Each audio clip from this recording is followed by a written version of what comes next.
मैं एक proper conservatory trained actor हूँ। मुझे एक करप्ट ऑफिशियल का रोल दो और मैं मुंह में नूडल्स ठूस रहा होगा हर बाइट के साथ, लहसुन चबाते हुए, और पूरी ऑडियंस खड़ी हो जाएगी ये कहने के लिए कि मेरे साथ गलत हुआ है। मुझे एक प्रेडेटर का रोल दो और मेरे चेहरे पर ऐसा डरावना लुक होगा कि देश भर के पेरेंट्स बच्चों को डराने के लिए उसका इस्तेमाल करेंगे। लेकिन जब मैं एक परफॉर्मेंस रियलिटी शो के लिए साइन अप करता हूँ तो एक नेपोटिज्म वाला बंदा आकर मेरी जगह छीन लेता है। डिटेक्टिव का रोल जो हक से मेरा था मुझसे छीन लिया जाता है और उसकी जगह एक ड्रग एडिक्ट का रोल दे दिया जाता है। मैं अपने नए असाइनमेंट को घूरता हूँ। मेरा दिल पत्थर की तरह डूब जाता है। अब यहाँ परफॉर्म करने के लिए बचा ही क्या है। मैं भी बड़बड़ा ही रहा होता हूँ कि मेरे दिमाग में एक तेज इलेक्ट्रॉनिक आवाज गूंजती है। मुबारक हो, आज से यूजर मेथड इमर्शन सिस्टम अब एक्टिव है। टारगेट रोल का पता चला ड्रग एडिक्ट। यूजर को इनाम के तौर पर 10 साल के एडिक्ट का पूरा फिजिकल एक्सपीरियंस दिया जाता है। मैं जम जाता हूँ। यह तो पूरा गेम बदल देगा। लेकिन अगले ही पल मेरे शरीर की सारी ताकत खत्म हो जाती है। मैं एक बड़ी सी उबासी लेता हूं और इससे पहले कि मैं उन्हें रोक पाता, मेरी आंखों से आंसू बहने लगते हैं। तभी जज ओवेन गुस्से से चिल्लाते हैं। उनका चेहरा बेचैनी से काला पड़ जाता है। असेसमेंट अब शुरू होता है। दोनों कंटेस्टेंट्स अपने अपने रोल के हिसाब से पोजीशन लें। कमरे के बीच में रखी टेबल और कुर्सियां इंटेरोगेशन सेट का काम करेंगी। वो आखिरी शब्द बोल भी नहीं पाते कि मैं चिल्लाता हूं, रुकिए बस, मुझे 1 सेकंड और दीजिए। मैं घूमता हूं और कमरे के कोने की तरफ भागता हूं। मैं नीचे झुककर बैठ जाता हूं और सूखी उल्टियां करने लगता हूं। कमरे में मौजूद हर कोई जाम जाता है। आखिर यह कर क्या रहा है। जैकरी, जिसने मेरा डिटेक्टिव का रोल चुराया था, पलक तक नहीं झपकाता। वो अपनी कुर्सी पर ऐसे बैठता है जैसे वो जगह उसी की हो। इतना नर्वस कि उल्टी कर दे वो ताना मारता है। यह तो बहुत कमजोर मेंटल गेम है। तुम्हारे सामने कैमरा रख दें तो पता नहीं क्या गड़बड़ कर दोगे। जज ओवेन उसे घूर कर देखते हैं। जैकरी, कैरेक्टर में आओ। जरूर, जैकरी मुस्कुराते हुए जवाब देता है। मेरे कोने में कुछ तो बहुत गड़बड़ है। ऐसा लग रहा है जैसे मेरा शरीर टूट रहा है। मैंने जिंदगी में कभी ऐसी चीज को हाथ नहीं लगाया, लेकिन अभी मेरे हाथों पर रोंगटे खड़े हो गए हैं। मेरे पेट में तूफान सा उठ रहा है। मेरे हाथ पैर कांप रहे हैं और मुझे ठंडा पसीना आते न था। ये नॉर्मल नहीं है। मैं कुछ देर पहले इस सिस्टम की आवाज के बारे में मैं सोचता हूं तो क्या मैं सच में एक एडिक्ट बन गया हूं? क्या मैं वापस नॉर्मल हो सकता हूं? यह ख्याल दिमाग में आता ही है कि सिस्टम की आवाज फिर से गूंजती है। Role state deactivate. स्विचिंग पूरा हुआ। एक पल में मैं वापस नॉर्मल हो जाता हूं। सारे सिम्टम्स गायब हो जाते हैं। मैं बस वहीं टूटने ही वाला था। शुक्र है मैं वापस बदल सकता हूं। यह सिस्टम बिल्कुल पागल है। ये मुझे सच में उस रोल की फिजिकल रियलिटी में बदल सकता है जो मैं प्ले कर रहा हूं। एक ड्रग एडिक्ट का रोल प्ले करो और मैं सच में वैसा बन जाता हूं। अचानक जज ओवन मेरे पीछे से जोर से चिल्लाते हैं, ईथन, तुम तैयार हो या नहीं? और देर की तो तुम बाहर हो। तैयार हूं, मैं बिना मुड़े जवाब देता हूं। मैं अपना ध्यान लगाता हूं और खुद को वापस एडिक्ट के रोल में डाल लेता हूं। मैं धीरे से उठता हूं। मैं कांपते हुए मुड़ता हूं। लड़खड़ाते हुए कमरे के दूसरी तरफ जैकरी का सामना करने के लिए कुर्सी पर गिर सा जाता हूं। कमरे में मौजूद सब लोग शांत हो जाते हैं। इसके चेहरे का रंग ऐसा क्यों हो गया है? जज ओवेन एक्शन बोलते हैं। असेसमेंट ऑफिशियल तौर पर शुरू होता है। जैकरी इंटेरोगेटर और अंडरकवर डिटेक्टिव का रोल कर रहा है। उसे एक तीखी नजर और कमांडिंग, डरावनी बॉडी लैंग्वेज दिखानी है। तो जैकरी बिल्कुल सीधा और शांत बैठा है। कोई मुस्कान नहीं। उसका एक्सप्रेशन सख्त है, लेकिन कमियां साफ दिख रही हैं। एक तो उसने पूरा मेकअप किया हुआ है और उसकी नजर तीखी बिल्कुल नहीं है, बल्कि अजीब है। उसके सामने मैं एक ऐसे एडिक्ट का रोल कर रहा हूं जो इंटेरोगेशन में टूट रहा है। एक पूरा विड्रॉल का सीन। मेरे पास 10 लाइन्स हैं, बिल्कुल सिंपल। जैसे ही हम शुरू करते हैं मैं सीधा कैरेक्टर में चला जाता हूं। मेरा पूरा शरीर कांप रहा है। मेरा चेहरा बीमारों जैसा पीला पड़ गया है। मैं वहां बैठा हूं, एक हाथ से अनजाने में अपने बाजू को खुजला रहा हूं। ठंडा पसीना मेरी गर्दन भिगो रहा है। मेरी शर्ट पूरी भीग चुकी है। देखो कॉमरेड, तुम्हारे पास स्मोक है। बस एक जैकरी पलक झपकाता है लेकिन हिलता नहीं। उसकी आंखों में शक भरा है। क्या यह लड़का एक्टिंग कर रहा है या यह असली है? उसका चेहरा सिलेटी हो गया है और उसकी आंखें इतनी लाल कब हो गईं? ऐसा नहीं हो सकता कि इसके साथ सच में कुछ गलत हो, है ना? मैं जबरदस्ती एक गहरी उबासी लेता हूं और अपनी आंखें खुली रखने की कोशिश करता हूं, लेकिन मेरा शरीर पहले से ही कांप रहा है। मैं सच में नहीं जानता कि तुम्हारा सप्लायर कौन है। कॉमरेड, क्या तुम मुझे थोड़ा पानी दे सकते हो? तुम बस मुझे ऐसे घूर रहे हो। मैं एक और उबासी लेता हूं। इससे कुछ नहीं होगा। प्लीज, मैं तुमसे भीख मांग रहा हूं। बस मुझे एक दे दो। इग स्मोक। मैं मुश्किल से शब्द बोल पा रहा हूं। मेरा पूरा शरीर अब बैठ रहा है। मेरी आंखें पूरी लाल हो चुकी हैं और कुछ बदल रहा है। मैं बदलने लगा हूं। मेरे सामने जैकरी अपनी सीट पर हिलता है। शुरुआत वाला उसका घमंडी रिलैक्स्ड पोस्चर अब एक सावधान डिफेंसिव पोस्चर में बदल जाता है और उसकी आंखों में अब कोई परफॉर्मेंस नहीं बची है, सिर्फ असली डर। ये लड़का तो सीधा विड्रॉल से गुजर रहा है ना? क्या तुम एक्टिंग करके ऐसी हालत में आ सकते हो? जैकरी अपना सर एक तरफ घुमाता है और जज ओवन पर एक नजर डालता है। तीनों जजेस एक दूसरे को देखते हैं और कोने में खड़े दो कैमरा क्रू के लड़के भी एक ही बात सोचते हैं। ये लड़का तो सच में विड्रॉल में लग रहा है। मेरा चेहरा अजीब सा हो जाता है। मैं अपने हाथों से पसीना पोंछता रहता हूं। मैं जैकरी को एक तेज और पागलों जैसी नजर से देखता हूं। सोचते हो कि मेरा मुंह खुलवा लोगे? मुझे एक सिगरेट दे दो, वरना मेरे मुंह से एक शब्द नहीं निकलेगा। क्या देख रहे हो? हाँ, आगे बढ़ो। मारो मुझे। चलो मारो मुझे। मैं तुम्हारी आंखों में देख सकता हूं। तुम सच में मुझे मारना चाहते हो, वो है ना? तो करो। चलो मारो मुझे। मार डालो मुझे। आखिरी कुछ शब्द मेरे गले से एक पूरी दहाड़ बनकर निकलते हैं। जैकरी मेरी आंखों से, मेरे चेहरे से हिल जाता है। वह तुरंत अपने पैरों पर खड़ा हो जाता है। लड़खड़ाते हुए एक दो तीन कदम पीछे जाता है। उसके चेहरे पर साफ डर है। कुर्सी उसके पीछे जमीन पर गिरती है। तीनों जजेस एक ही पल में खड़े हो जाते हैं। वो मुझे देखते हैं, बिल्कुल हैरान, बिल्कुल हैरान। कमरे का माहौल पूरी तरह बदल गया है, मेरी हालत को और ज्यादा खतरनाक होते देखकर। जजोवन जल्दी से मास्टर जो के पास जाकर धीरे से कहते हैं, मास्टर जो भी घबराए हुए हैं। लेकिन वह कुछ नहीं कहते। वो बस मुझे घूर रहे हैं। वो समझ नहीं पा रहे, क्या यह नौजवान परफॉर्म कर रहा है या यह असली विड्रॉल है। इस वक्त तक मैं अपनी 10 में से 7 लाइंस बोल चुका था।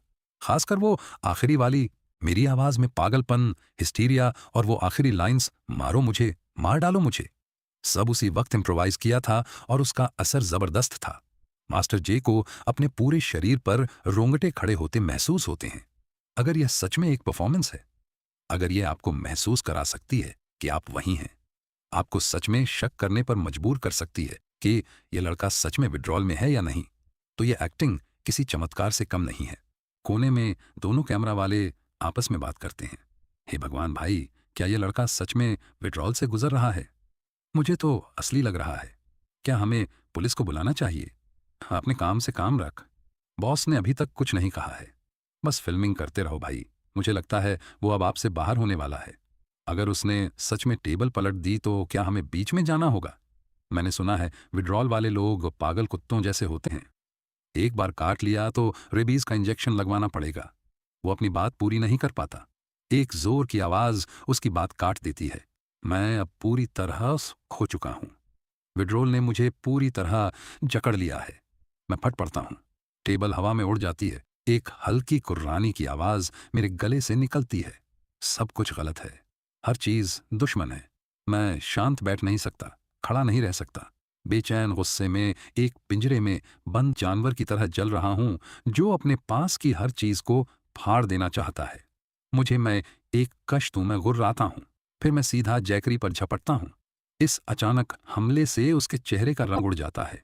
वो पीछे की तरफ लड़खड़ाता है, लेकिन घबराहट में उसका बायां पैर उसकी दाईं एड़ी से टकरा जाता है और वह जोर से नीचे गिरता है फर्श पर। बस यह एक आग लगाने जैसा था। मैं हमला करता हूं। मेरा घुटना जैकरी की छाती में जोर से लगता है और उसे दबा देता है। एक कश दो। मैं उसके चेहरे पर चिल्लाता हूं, मुझे एक कश दो। एक हाथ जैकरी का गला पकड़ लेता है, दूसरा उसकी जेबों को फाड़ता है, ढूंढते हुए पागलों की तरह। जैकरी इतना डर जाता है कि उसे अपने हाथ पैर महसूस नहीं हो रहे। बचाओ, वो चिल्लाता है, कोई मेरी मदद करो। जज ओवेन आखिरकार गुस्से में आ जाते हैं। कमरे के पार से चिल्लाते हुए, एथरिन, ये क्या कर रहे हो? कोई वहां जाकर उसे हटाओ। कोने में खड़े दोनों कैमरा वालों का दिल डूब जाता है। ये असली है, वो सच में विड्रॉल में है, हमें अभी पुलिस को बुलाना होगा। वो हिम्मत जुटाकर आगे बढ़ते हैं और तभी मेरा हाथ सैकरी की जेब में सिगरेट के पैकेट पर पड़ता है। मैं घूमकर कोने में सिमटकर फर्श पर बैठ जाता हूँ।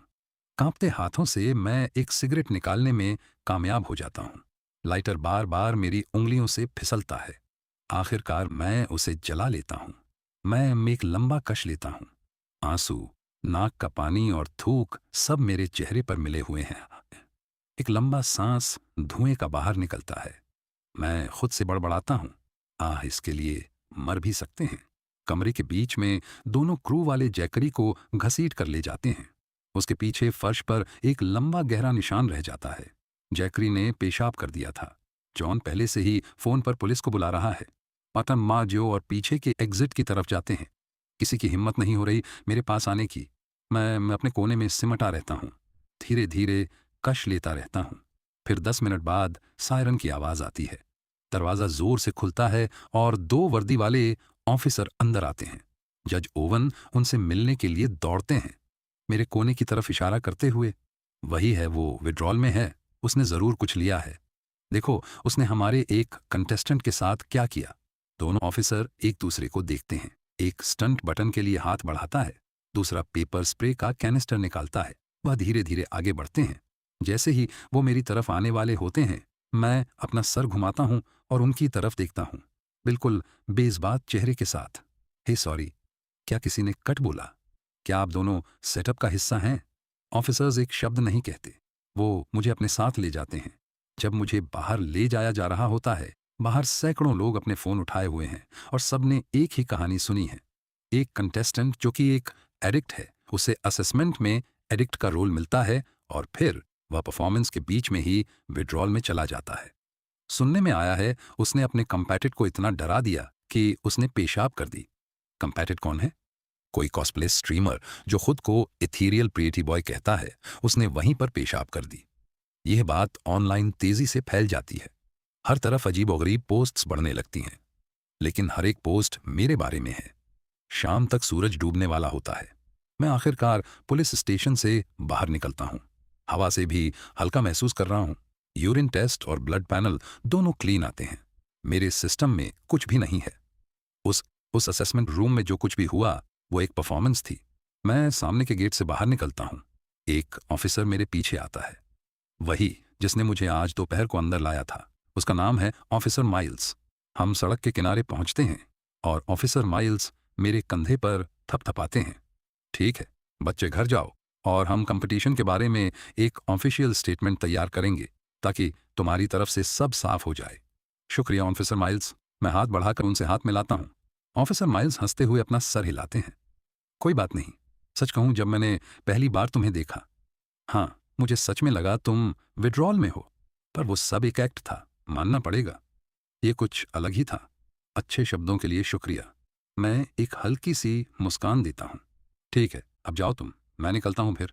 एक बार फिर शुक्रिया ऑफिसर माइल्स। हम जल्द से जल्द शो को वो स्टेटमेंट भेज देंगे। जाओ, अब मैं बिना किसी चिंता के वहां से निकल जाता हूँ। उसी शाम यानजिंग डिस्ट्रिक्ट पुलिस स्टेशन एक ऑफिशियल स्टेटमेंट जारी करता है, क्योंकि मुझे व्हाट इज एन एक्टर के ओपन ऑडिशन से सबके सामने ले जाया गया था। इस घटना ने ऑनलाइन बहुत ज्यादा पब्लिक अटेंशन हासिल कर ली है, इसीलिए पुलिस को सच सामने लाना जरूरी लगा। इस तरह की चीज को हाथ से निकलने नहीं दिया जा सकता। इसे तुरंत बंद करना जरूरी है। उसी समय व्हाट इज एन एक्टर की प्रोडक्शन टीम, यूनिजिंग ऑडिशन साइट के इंचार्ज और तीनों जजेस सबको ऑफिशियल पुलिस स्टेटमेंट की कॉपीज मिलती हैं। जब तीनों जजेस डिनर पर एक साथ बैठकर उसे पढ़ते हैं तो वह हैरान रह जाते हैं। विथड्रॉल नहीं था, यह सब एक परफॉर्मेंस थी। कमाल है, इस लेवल की परफॉर्मेंस किसी चमत्कार से कम नहीं है। मास्टर जे और फीमेल जज उसी वक्त टेबल पर हाथ मारते हैं। ईथन आगे बढ़ेगा, फैसला हो गया। जज ओवन के पास कहने के लिए कुछ नहीं है। वो क्या कह सकते थे? वो खुद हैरान थे। और जहां तक उस छोटे स्ट्रीमर की बात है, उसने असेसमेंट के बीच में इसीलिए पेशाब कर दी क्योंकि मेरी परफॉर्मेंस बहुत कन्विंसिंग थी। उस जैसे इंसान को वह चाहकर भी नहीं बचा सकते थे। जाने दो, और बस ऐसे ही मैं आगे बढ़ जाता हूँ। उसी रात 9:30 बजे ऑफिशियल वेबसाइट पहले ओपन ऑडिशन के रिजल्ट्स पोस्ट करती है। यूनिंग रीजन की एडवांसमेंट लिस्ट में मेरा नाम वहीं पर था। साथ ही वेबसाइट एक अलग स्टेटमेंट पोस्ट करती है जिसमें पुलिस रिपोर्ट फॉर्म अटैच की गई है मेरा नाम साफ करने के लिए। जो कोई भी वो क्लैरिफिकेशन पढ़ता है पूरी तरह से हैरान रह जाता है। रुको, तो ईथन की परफॉर्मेंस इतनी कन्विंसिंग थी कि उसने अपने अपोनेंट को डराकर पेशाब करवा दी और जजेस ने पुलिस बुला ली और वो बिल्कुल क्लीन है। ऐसी चीज तो तुम नवेल में भी नहीं लिख सकते कि कोई विश्वास करें। ऑनलाइन माहौल एक पल में बदल जाता है। फेम पाने के लिए पोस्ट्स बारिश के बाद मशरूम्स की तरह उगने लगती हैं। मेरा नाम एक बार फिर ट्रेंडिंग लिस्ट पर छा जाता है, लेकिन इस बार हर एक पोस्ट में मेरी एक्टिंग की तारीफ के अलावा कुछ नहीं है। आधी रात जैकरी का मूड खराब है। आज रात कोई कॉस्ट प्ले नहीं। वो आज दोपहर एक ऑडिशन में गया था और किसी पागल ने उसे डराकर पेशाब करवा दी। ये शर्मिंदगी समंदर भर सकती है।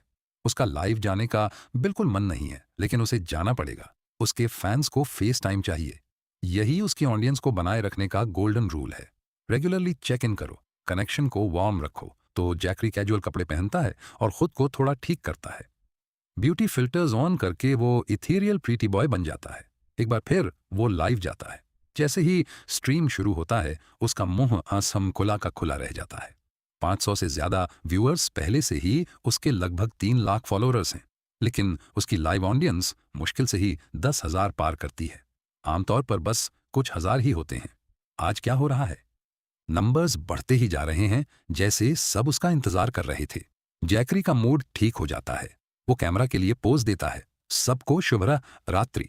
सोने से पहले आपका लड़का जैकरी यहाँ है एक छोटी सी बातचीत के लिए।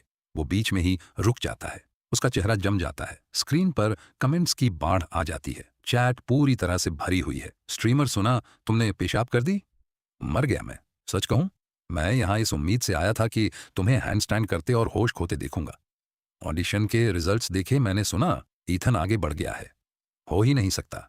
मैंने अब भी लीक फुटेज देखी। उसकी एक्टिंग कमाल की है। पूरी तरह से सबको हरा दिया। बिल्कुल असली लग रहा था। तुम सच में नहीं बता सकते कि यह एक एक्ट था? क्या किसी ने नोटिस किया कि स्ट्रीमर के पेशाब करने वाला क्लिप काट दिया गया था? वरना वो अब तक सच में मशहूर हो जाता। वैसे वो काफी मशहूर हो रहा है। लोग उसे सॉगी प्रीटी बॉय बुला रहे हैं। चलो स्ट्रीमर हैंडस्टैंड करो। तुम्हें पता है आगे क्या होगा? सच में अगर तुमने हैंडस्टैंड नहीं किया मैं अनसब्सक्राइब कर दूंगा और मैं सीरियस हूं। रुको, ये तो टॉप डोनर कह रहा है। है हाँ, आज रात तो मजेदार हो गई। जाकरी का चेहरा सुन पड़ जाता है। उसका टॉप डोनर छोड़ने की धमकी दे रहा है। ऐसा नहीं हो सकता। व्यूअर काउंट अभी भी बढ़ रहा है। अब लगभग 10,000 हो गया है। सब लोग अनसब्सक्राइब करने की धमकियों के साथ जुड़ रहे हैं। अगर वह सच में ऐसा करते हैं तो यह अकाउंट खत्म हो जाएगा। उसे जीरो से शुरू करना पड़ेगा और उसकी एजेंसी कॉन्ट्रैक्ट तोड़ने के लिए उसके पीछे पड़ जाएगी। उस जुर्माने की रकम के ख्याल से ही उसके अंदर पानी पानी हो जाता है। वह अपने दांत पीसता है, खड़ा होता है और कैमरा का सामना करता है। एक अजीब बेचैन करने वाली मुस्कान उसके चेहरे पर फैल जाती है। अपने दांतों को भीते हुए वह जबरदस्ती शब्द निकालता है। ठीक है, शर्त तो शर्त है। अगली सुबह मेरा फोन मुझे जगा देता है। मैं लड़खड़ाते हुए उठता हूं और आंसर करता हूं। कुछ शब्दों के बाद मैं पूरी तरह बा जाता हूं। मैं सीधा बैठ जाता हूं। मेरे चेहरे पर मुस्कान फैल जाती है। मैंने कर दिखाया। यजिंग रीजन का ओपन ऑडिशन ऑफिशियल तौर पर खत्म हो गया है। कुल 108 कंटेस्टेंट्स आगे बढ़े हैं। 1 महीने में एडवांसमेंट राउंड शुरू होगा। यह यहीं योनजिंग में होगा, जो काफी सुविधाजनक है। और what is an actor show अभी आग लगा रहा है। उसकी सफलता का एक बड़ा हिस्सा उसका फॉर्मेट है। ये सभी बड़े प्लेटफॉर्म्स पर एक साथ लाइव टेलीकास्ट होता है। रेटिंग्स आसमान छू रही हैं क्योंकि यह लाइव है। जो कुछ भी होता है रियल टाइम में बढ़ जाता है। हर झगड़ा, हर पल एक ट्रेंडिंग टॉपिक बन जाता है। ये बहुत एक्साइटिंग है। मैंने पहले भी इस तरह के बहुत सारे शोज देखे हैं, लेकिन वह सब प्री रिकॉर्डेड थे। आधा ड्रामा एडिटिंग में बनाया जाता था। खोखला कोई असली दाव नहीं। तो व्हाट इज एन एक्टर सच में प्रभावशाली है। इस तरह से पूरी तरह लाइव जाने के लिए सच में हिम्मत चाहिए। मैं फोन रखता हूं और अपने दोनों हाथों से चेहरा रगड़ता हूं। कल रात मैं सिस्टम को समझने के लिए सुबह 4 बजे तक जागता रहा, लेकिन मैंने सब समझ लिया और यह सिस्टम सच में डरावना है और कितना शक्तिशाली है। पहला, मेरे पास एक स्टेटस स्क्रीन है और यह दिखाता है user Ethan profession actor level 1 active role blueprint drug addict personal skills कोई नहीं इन्वेंट्री कोई नहीं। काफी सिंपल है, लेकिन लेवल का डिस्क्रिप्शन वो मुझे रोक देता है। अभी मैं लेवल 1 पर हूँ। लेवल 1 पर मुझे 30 अलग अलग रोल ब्लूप्रिंट्स अनुभव करने हैं।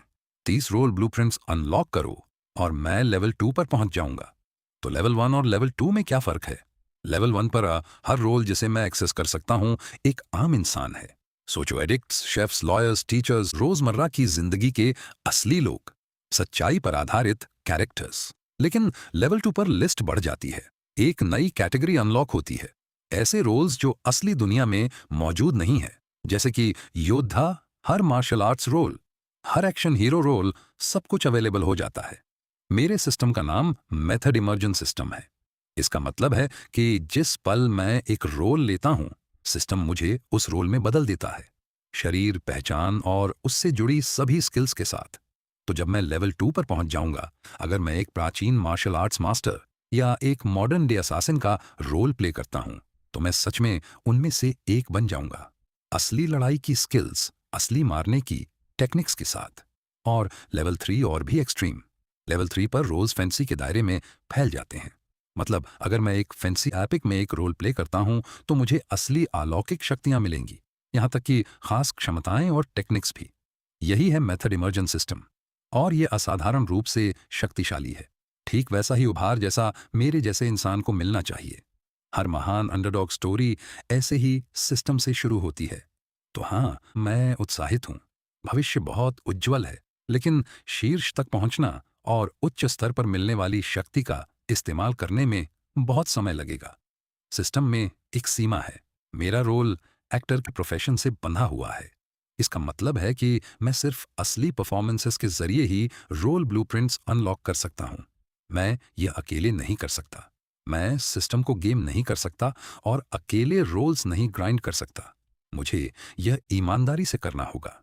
असली प्रोडक्शंस में असली रोल्स हासिल करना या व्हाट इज एन एक्टर जैसे शोज में compete करके परफॉर्म करने का हक पाना। लेकिन मुझे कोई ये जल्दी नहीं है। सिस्टम एक्टिव है, मैं एक एक कदम उठाऊंगा। लेवल 1 से लेवल 2 तक 30 रोल ब्लूप्रिंट्स लगते हैं। लेवल 2 से लेवल 3 तक कौन जाने। अभी के लिए लेवल अप करने का सबसे अच्छा तरीका है इस तरह के एचएस के साथ से शोज करते रहना, या जितना हो सके उतने प्रोडक्शंस में एक बैकग्राउंड एक्टर के रूप में ग्राइंड करना। बड़ा स्टार बनने में कोई दिलचस्पी नहीं है। किसी एजेंसी के साथ साइन करने में कोई दिलचस्पी नहीं है। मुझे एक पूरी फिल्म के लिए कमिट होने की जरूरत नहीं है। उसमें हर प्रोजेक्ट में सालों लग जाते हैं। मैं यह अफोर्ड नहीं कर सकता। तो मेरा लक्ष्य है सबसे महान बैकग्राउंड एक्टर बनना जो कभी पैदा हुआ हो। लगभग 9:30 बजे मैं तैयार होकर अपने सड़े से किराए के अपार्टमेंट से बाहर निकलता हूँ। मैं एक कैब पकड़ता हूँ और यूनजिंग फिल्म एकेडमी के पास एक होटल जाता हूँ। यह जगह छोटे प्रोडक्शंस के लिए डे प्लेयर्स ढूंढने का एक हब है। ऊपर की मंजिलें कम बजट वाले क्रूजों से भरी पड़ी हैं, इसलिए बाहर का एरिया हमेशा भरा रहता है। उनमें से सभी इस शहर में अगला बड़ा स्टार बनने का सपना देखते हैं। वो यहाँ रोज कैंप लगाते हैं, इस उम्मीद में कि कोई उन्हें एक बैकग्राउंड रोल के लिए भी चुन लेगा। कुछ कंजर्वेटरी ट्रेन हैं, दूसरे बिल्कुल बिल्कुल एमेचर्स हैं जो सिर्फ जुनून के दम पर चल रहे हैं। इस जगह के बारे में एक अच्छी बात, कोई बीच वाला नहीं, कोई शडी रिक्रूटर नहीं। फिल्म एकेडमी के पास होने का मतलब है कि यहाँ ज्यादातर स्टूडेंट्स ही शो चलाते हैं। मैं पहुंचता हूं और चुपचाप छाया में अपनी जगह ले लेता हूं। बस इंतजार करो। होटल से लोग अचानक आकर डे प्लेयर्स ढूंढते हैं। दिन में 7 या 8 बार ऐसा होता है। किस्मत वालों को पैसा मिल जाता है, बदकिस्मत वालों को कम से कम खाना तो मिल जाता है। मैं यहाँ हमेशा आता था। मुझे पता है ये कैसे काम करता है। मुझे यहाँ खड़े हुए कुछ ही मिनट हुए थे कि कोई नीचे आता है।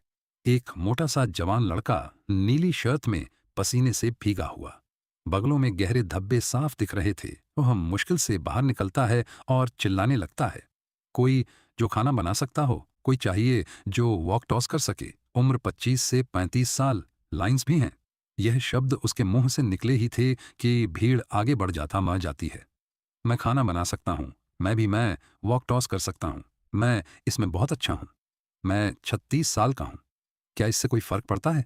बस 1 साल ज़्यादा है। मैं फ्राइड राइस बना सकता हूँ। क्या वॉक टॉसिंग ज़रूरी है? मुझे सिचुआ, शडोंग, कैंटनीज़ आती है। मैं सब कर सकता हूँ। मोटा लड़का घिरा हुआ है और अब और भी पसीना बहा रहा है। शोर इतना ज़्यादा है कि उसे कुछ सुनाई नहीं दे रहा और उसकी धैर्य पाई नई कुछ धैर्य पहले ही खत्म हो चुकी है। मैं साइड से देख रहा हूँ, चुपचाप मुस्कुरा रहा हूँ। जो लोग चिल्लाते हुए आगे बढ़ते हैं, वह हमेशा एमचर्स होते हैं। एक अनुभवी एक्स्ट्रा ऐसी भीड़ से बेहतर जानता है। टाइमिंग सब कुछ है और संशय। मैं देखता हूं कि भीड़ की हिम्मत टूटने पर शोर धीरे धीरे कम हो जाता है। फिर मैं शांत और साफ आवाज में आगे बढ़ता हूं। खाना बना सकता हूं, वॉक टॉस कर सकता हूं, 26 छोटा और टू द पॉइंट हर जरूरी बात। मोटा लड़का अपना सर मेरी तरफ घुमाता है। उसका एक्सप्रेशन अजीब सा हो जाता है। वह साहा अपने आसपास के लोगों को धक्का देता है और सीधा मेरे पास आता है।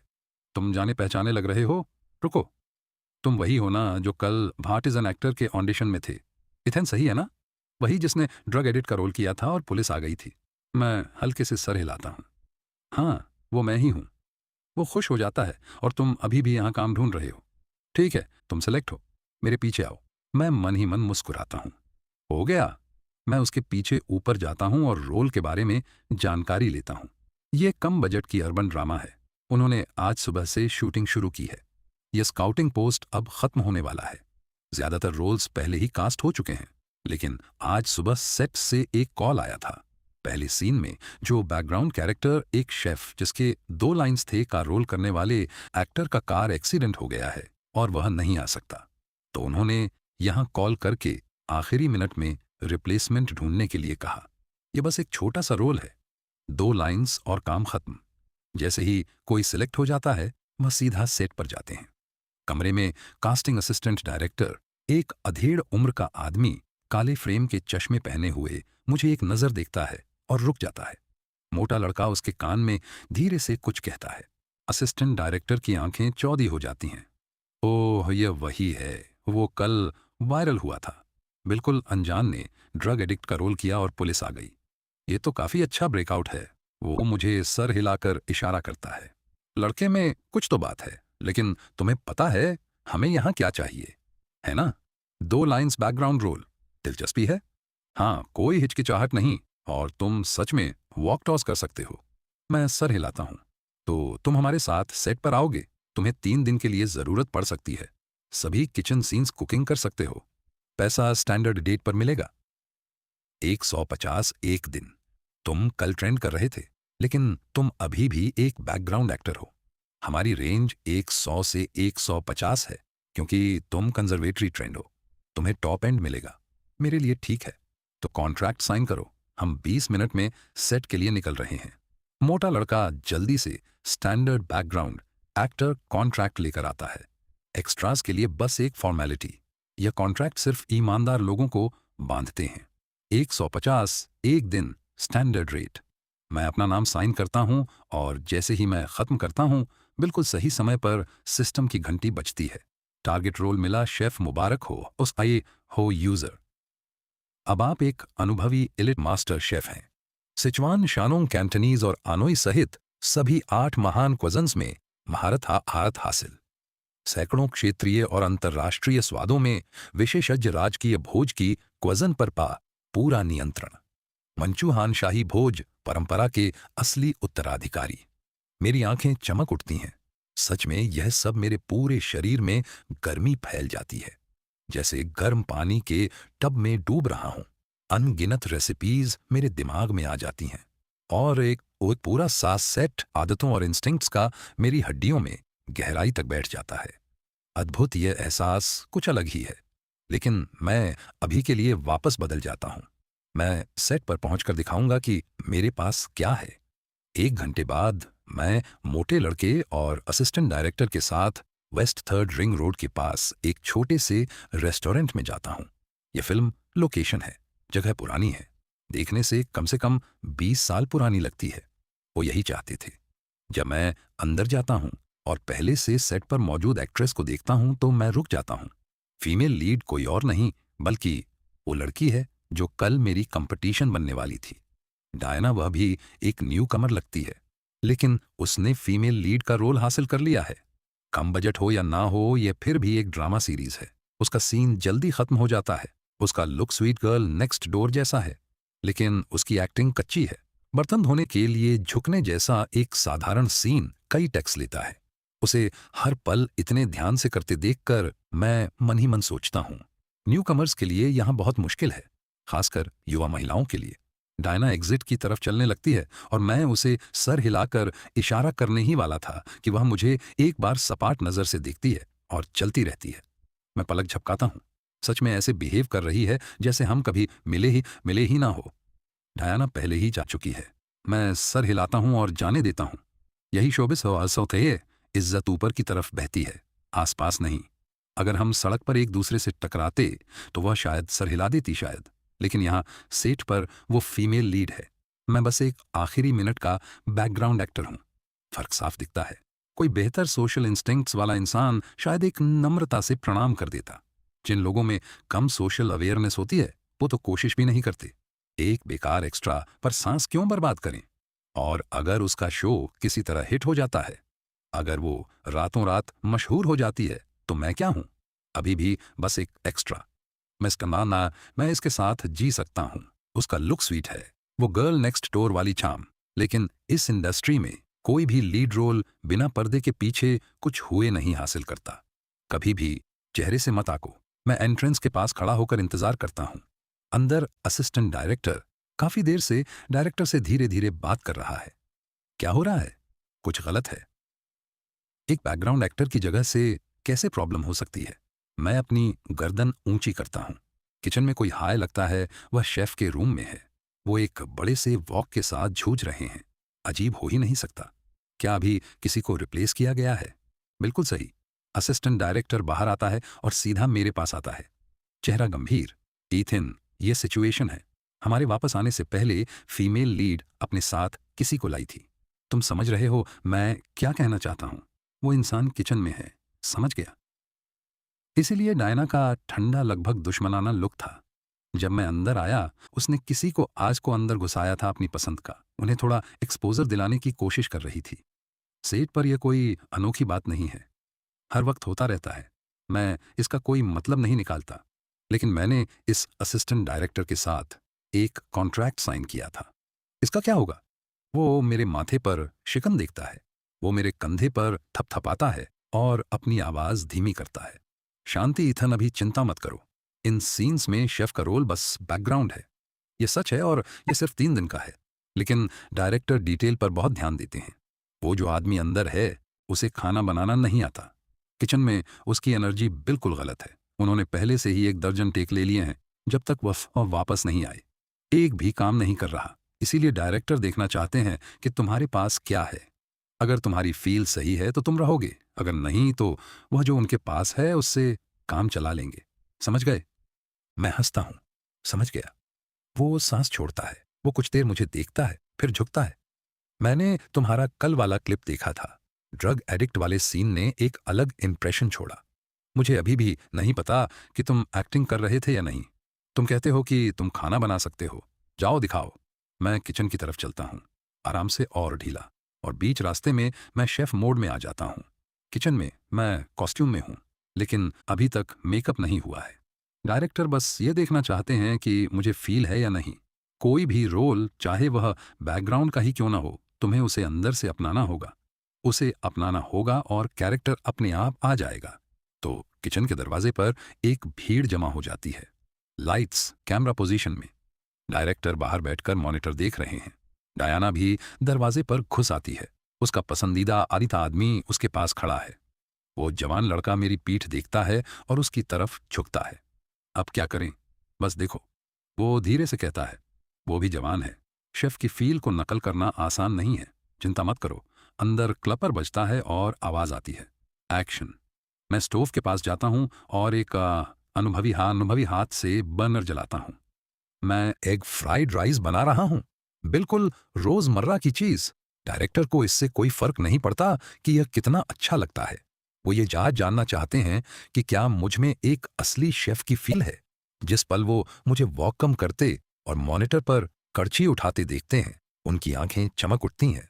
यही है, यही वो एहसास है मॉनिटर पर मैं स्टोव के पास खड़ा हूं और हर मूवमेंट आराम से हो रहा है, स्मूथ, आसानी से तरल। गर्म वॉक को तेल से सीजन करो, उसे निकालो, फिर ताज़ा ठंडा तेल डालो। मैं एक अंडे के लिए हाथ बढ़ाता हूँ और शेफ की सबसे क्लासिक टेक्निक के साथ मैं उसे एक हाथ में हल्के से दबाता हूँ। शेल साफ तरीके से टूट जाता है। एक अंडा वॉक में 2, 3, फिर मैं उन्हें तेजी से तोड़ना शुरू करता हूँ। हाथ असली गति से चल रहे हैं। मेरा दूसरा हाथ वॉक को एक मुड़े हुए कपड़े से पकड़ता है और टॉसिंग शुरू करता है। साफ, लयबद्ध, देखने में सुंदर। एक असली शेफ ऐसा ही दिखता है। डायरेक्टर बिना रियलाइज किए मुस्कुराता है और सर हिलाता है। दरवाजे पर खड़ी भीड़ एक दूसरे को देखती है। सब सर हिलाते हैं। स्वाभाविक, बिल्कुल स्वाभाविक। आप कैसे भी देखें, यह आदमी एक कुक है। डायाना का चेहरा खराब हो जाता है। क्या वह पहले सच में एक शेफ था? कोई और वॉक इतनी स्वाभाविकता से कैसे टॉस कर सकता है? उस लेवल पर आपको स्टोव के पीछे कम से कम 3 से 5 साल की जरूरत है। कोई और तरीका नहीं है। यह बुरा है और सब लोगों में से असिस्टेंट डायरेक्टर को उसे ही ढूंढना था। किचन का काम जल्दी खत्म हो जाता है। एक प्लेट एक फ्राइड राइस तैयार है। जब मैं उसे वॉक से प्लेट में निकालता हूं तो मूवमेंट तेजी से और साफ होता है। जब वॉक में बस थोड़ा सा बचा रहता है, मैं थोड़ा सा शो ऑफ करता हूं। मैं लंबी कड़छी को वॉक के पीछे जोर से घसीटता हूं, उसे पूरे उल्टे आर्क में स्टोव टॉप पर वापस घुमाता हूं और कड़छी पर जो है उसे साफ तरीके से प्लेट में डाल देता हूं। ज्यादातर प्रोफेशनल शेफ्स इसे साफ तरीके से नहीं कर पाते। बहुत ज्यादा या बहुत कम बल, गलत एंगल और चावल हर तरफ उड़ जाते हैं। दरवाजे पर असिस्टेंट डायरेक्टर काफी खुश दिखता है। बेहतरीन, उसे एक भी चीज क्रिटिसाइज करने के लिए नहीं मिल रही है। यह आदमी एक कुक है, साफ और सीधा, बिना मुड़े। मैं आवाज लगाता हूं, फ्राइड राइस तैयार है। मेरी पहली लाइन बिल्कुल स्वाभाविक। कुछ मिनट बाद मैं दरवाजे की तरफ मुड़ता हूं और चिल्लाता सकता हूं, मियां फ्राइड राइस तैयार है, उसे टेबल पर ले जाओ। ये शब्द खत्म होते हैं और बाहर से आवाज आती है, कट। स्क्रीन टेस्ट खत्म हो गया है। असिस्टेंट डायरेक्टर दरवाजे से सबसे पहले अंदर आता है। वो मेरे कंधे पर थपथपाता है। यही है, यही सही फील है। मैं पहले ही शेफ मोड से बाहर आ चुका हूं। मैं मुस्कुराता हूं और विनम्र रहता हूं। शुक्रिया फिलिप।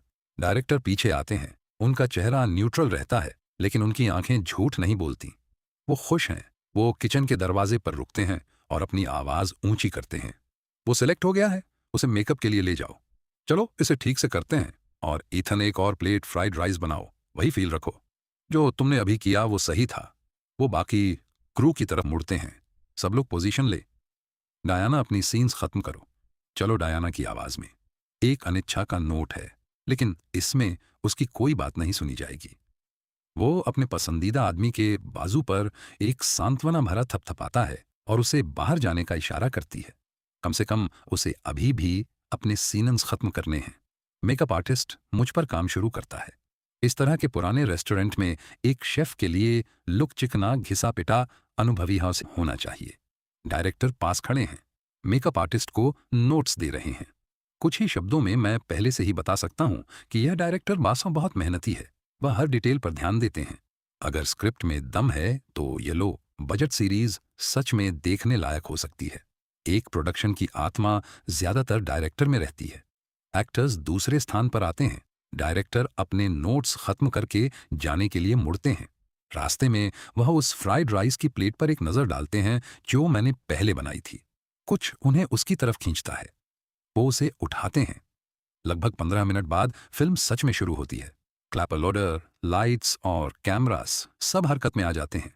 मैं अभी कैमरा पर नहीं हूं, बस बैकग्राउंड में कुकिंग कर रहा हूं। किचन के दरवाजे पर डायाना एक सिंजिला जैसी लीड का रोल कर रही है। जमीन पर झुककर सब्जियां धो रही हैं। सारा कैमरा का ध्यान उस पर हिस्कन है। मुझे कभी कभी कट अवे शॉट मिल जाते हैं। बाहर डायरेक्टर मॉनिटर पर टिके हुए हैं, लेकिन उनके बाएं हाथ में एक प्लेट है और उनके दाएं हाथ में एक चम्मच है और वह उस फ्राइड राइस को ठूसे जा रहे हैं। उन्हें इसका एहसास भी नहीं है। वो ऐसे खा रहे हैं जैसे यह उन्होंने अब तक की सबसे अच्छी चीज खाई हो। 2 घंटे से ज्यादा के बाद डायरेक्टर के सीन्स आखिरकार क्लियर हो जाते हैं। डायरेक्टर के चेहरे से मुश्किल से। उस दौरान मैंने 12 प्लेट एक फ्राइड राइस बनाए हैं। मेरे बाजू सच में दुख रहे हैं ईमानदारी से। लेकिन यह वही है जो मैं महसूस करता हूँ जब मैं शेफ मोड से बाहर आता हूँ संत हूँ। जब मैं उसमें होता हूँ, एक बार भी मेरे बाजू थकने जैसे नहीं लगे। अद्भुत। उसके बाद कुछ और छोटे सीन्स शूट किए जाते हैं, कुछ भी ज्यादा समय लेने वाला नहीं। जल्द ही दोपहर हो जाती है। यस, बाहर की टेबल फ्राइड राइस की प्लेट से ढकी हुई है। डायरेक्टर फैसला करते हैं, आज लंच सब लोग फ्राइड राइस खाएंगे। टेकआउट बॉक्सेस को भूल जाओ। तो पूरा क्रू फ्राइड राइस खाने बैठ जाता है। जैसे ही पहला निवाला अंदर जाता है, सेट पर हर एक इंसान उसे महसूस करता है। एक लहर जो हर रोम छिद्र को खोल देती है। ओह माय, यह फ्राइड राइस अद्भुत है। हर दाना अलग और साफ, मसालेदार, बिल्कुल सही। हर दाने पर अंडे की परत, कटा हुआ हरा प्याज, हल्का नमकीन, अद्भुत रूप से संतुष्टिकारक। असिस्टेंट डायरेक्टर मेरे पास बैठा है, मुस्कुराते हुए। ईथन, क्या तुमने सच में कभी शेफ के रूप में काम किया है? नहीं, मैं बेपरवाही से कहता हूं। नहीं, वो मुझे घूरता है। तुमने सच में नहीं किया है? सच में। मैंने फिल्म स्कूल से ग्रेजुएट होने के बाद से एक बैकग्राउंड एक्टर के रूप में काम किया है। कभी प्रोफेशनल तौर पर कुकिंग नहीं की, लेकिन मुझे अकेले कुकिंग करना पसंद है, इसीलिए मैंने सीख लिया। खैर, वो कहता है अपना सर हिलाते हुए, कम से कम यह फ्राइड राइस कुछ अलग ही है। फ्राइड राइस कुछ नहीं है। मैं कहता हूं, मैं 8 महान क्वजन से डिशेज बना सकता हूं, राजकीय भोज के रेसिपीज भी, यहां तक कि मानुहान गिम्पीरियल फीस्ट भी। असिस्टेंट डायरेक्टर अपने मुंह से पूरा निवाला टेबल पर थूक देता है। लंच के बाद मैं रेस्टोरेंट के बाहर एक पेड़ की छाया में अकेला खड़ा हूं, अपने पैसे का इंतजार कर रहा हूं। एक बैकग्राउंड एक्टर के रूप में मुझे दिन प्रतिदिन पैसा मिलता है। मेरे सीनन्स हो गए हैं तो मेरी जेब में एक 150 हैं। 3 दिन के खाने के लिए काफी है। मैं स्टेटस स्क्रीन खोलता हूं, लेवल के डिटेल्स पर एक नजर डालता हूं। संतोषजनक। मेरे जैसे सिस्टम के लिए सबसे अच्छा अपग्रेड बात यही है, एक एक्स्ट्रा के रूप में काम करना, जितना हो सके उतने अलग अलग रोल्स अनुभव करना। या अगर मुझे थोड़ी पहचान मिल जाती है तो मैं एक फीचर्ड एक्स्ट्रा या एक फोरग्राउंड रोल में जा सकता हूं। उससे एक कदम ऊपर एक गेस्ट एक्टर का रोल काफी से ज्यादा है। मुझे एक असली एक्टर बनने की जरूरत नहीं है, चाहे यह एक फिल्म हो या एक ड्रामा सीरीज। समय की पाबंदी बहुत ज्यादा है, जो मेरे लिए बिल्कुल जरूरी नहीं है। बस कुछ रोल्स अनलॉक करने से मुझे अच्छी तरह से आराम से जीने के लिए सब कुछ मिल जाता है। जैसे इस शेफ रोल ब्लूप्रिंट को ही ले लो। सिस्टम ने जो बफ्स दिए हैं वह कमाल के हैं। 8 महान क्वजन्स, राजकीय भोज की क्वजन्स। मैं तो मनोहान इंपीरियल फीस भी बना सकता हूँ, एक परंपरा जिसे ज्यादातर लोग खो चुका मानते हैं। मुझे और क्या चाहिए? मैं स्टेटस स्क्रीन बंद करता हूँ और लंबी अंगाई लेता हूँ। मेरे पीछे कदमों की आहट। मैं मुड़ता हूँ। ये डायना है, अभी भी कॉस्ट्यूम में, पूरे मेकअप में। वो अपने हाथ पीछे करके मुस्कुराते हुए चलती है। ईथन, क्या इत्तेफाक है। मैंने नहीं सोचा था कि तुम्हें यहाँ एक एक्स्ट्रा के रूप में देखूंगा। तुमने आज सुबह मुझे चौंका दिया था। मैं पलक झपकाता हूँ। सच में मैंने तुम्हें उछलते हुए नहीं देखा। तुम मजाकिया हो। डायना हंसती है, आंखें सिकुड़ती हैं। पहली नजर में वह सच में पवित्र और मीठी ताजी बेढाग लगती है, लेकिन नजदीक से देखो और वहां उन आंखों के पीछे कुछ हिसाब किताब है। एक्ट बहुत अच्छा है। अगर मैंने आज सुबह आते हुए उसका ठंडा बेपरवाह लुक नहीं देखा होता तो शायद मैंने विश्वास कर लिया होता कि वह बस दोस्ताना व्यवहार कर रही है। वो नहीं है। मैं नजर हटा लेता हूं। मुझे उसे देखने की कोई खास इच्छा नहीं है। क्या तुम्हें कुछ चाहिए था? डायना मेरे पास खड़ी है, अपने कॉस्ट्यूम से खेल रही है और बेपरवाही से कहती है, सच कहूं, मैंने कल तुम्हारा what is an actor audition का क्लिप देखा था। इसने सच में मुझे चौंका दिया। क्या सच में? मैं कहता हूं मुश्किल से ध्यान देते हुए। वो डरावना था। क्या वो सब सच में एक्टिंग थी? मुझे शक है। वो कुछ अलग ही है? शक है। इसका क्या मतलब है कि मैं सच में एक एडिक्ट हूं? वो यहां खासतौर पर मुझे परेशान करने आई है। मैं अपने चेहरे पर एक हल्की सी शिकन आने देता हूं। असल में मैं शान से कहता हूं, तुम्हें यहां देखकर मैं भी चौंक गया। डायना पलक झपकाती है। क्यों? क्या तुम्हें इस प्रोडक्शन के बारे में पता था? नहीं, मुझे बस लगता है कि तुम्हारी एक्टिंग इस शो में फीमेल लीड के लिए काफी अच्छी नहीं है। तुम बहुत किस्मत वाली हो, संभाली हो। मुझे कहना पड़ेगा, मुझे शक है कि तुम्हें यह कैसे मिला। डायना का मीठा चेहरा एक पल में ठंडा हो जाता है। उसका माथा सिकुड़ता है। वो बिल्कुल जानती है कि मैं क्या कहना चाहता हूं कि उसने डायरेक्टर के करीब आकर लीड रोल हासिल किया है। ये कोई नई बात नहीं है। इस इंडस्ट्री में इस तरह की चीज हर वक्त होती रहती है। बस इतना है कि उनमें से बहुत से गंदा खेलते हुए मासूम बनने का दिखावा करते हैं। डायना बिल्कुल उसी टाइप की है। वो जो ताज़ा चेहरे वाली मासूम छवि पेश करती है। अगर तुम कुछ छुपा नहीं रही थी तो एक साफ सुथरी छवि बनाए रखने की क्या जरूरत है? थोड़ा और हिम्मत वाली, थोड़ा और असली बनो।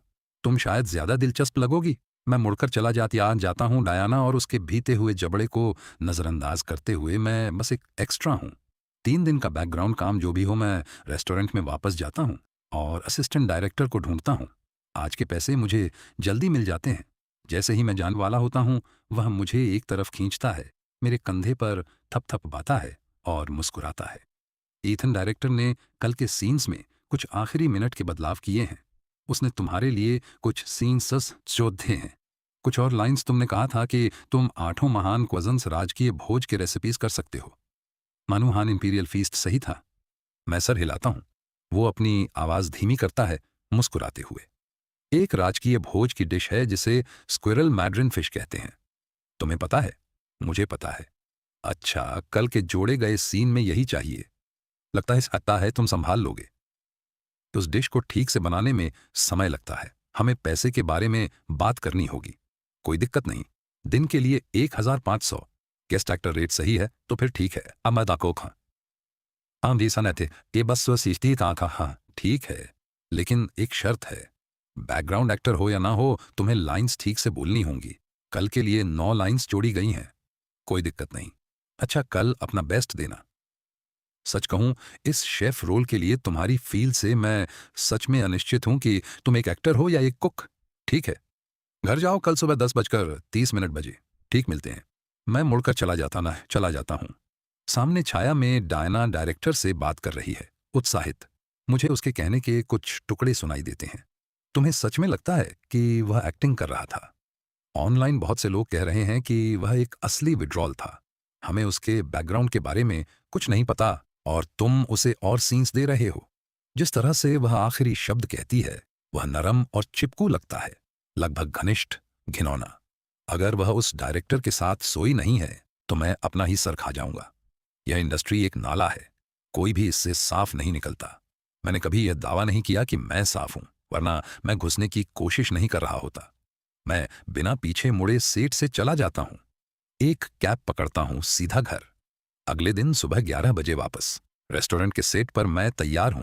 9 जुड़ी हुई लाइंस कंफर्म, और इस बार मुझ पर एक डेडिकेटेड कैमरा एंगल है। मैं शायद स्क्रीन पर देखूंगा।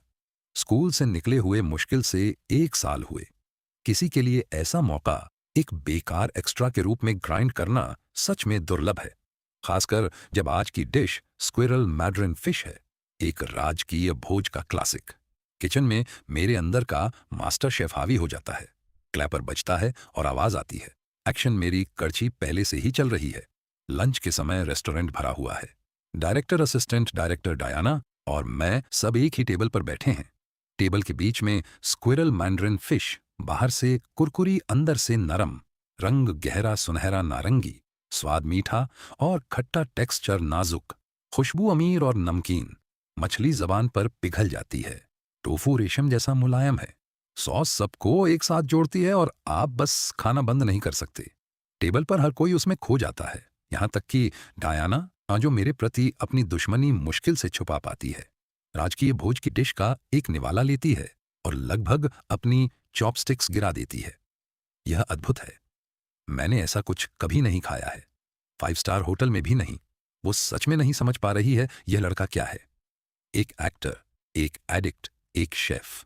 डायरेक्टर मेरी परफॉर्मेंस से बहुत ज्यादा संतुष्ट हैं। वो कहते हैं ऐसा लगता है जैसे एक असली शेफ को उसकी असली जिंदगी जीते हुए देख रहा हूं। और पूरे शूट के दौरान एक्टिंग का एक भी निशान नहीं है, बस स्वाभाविक सहज उपस्थिति। लाइंस भी कुछ अलग नहीं है, इतने विश्वसनीय कि आपको विश्वास हो जाए कि मैं उस स्टोव के पीछे ही अच्छा लगता हूं। शायद वो सच में एक कुक था और बाद में फिल्म स्कूल गया। लंच के बाद डायरेक्टर खुद मुझे ढूंढने आते हैं। हम छाया में एक साथ खड़े हैं।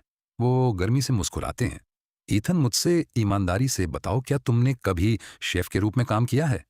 कोई जजमेंट नहीं, बस मुझे सच बताओ। इससे यहाँ तुम्हारी पोजीशन पर कोई असर नहीं पड़ेगा। नहीं, सच में मैंने नहीं किया है। मैं ग्रेजुएशन से ही एक बैकग्राउंड एक्टर के रूप में ग्राइंड कर रहा हूँ। 1 साल मौके की तलाश में समय नहीं मिला।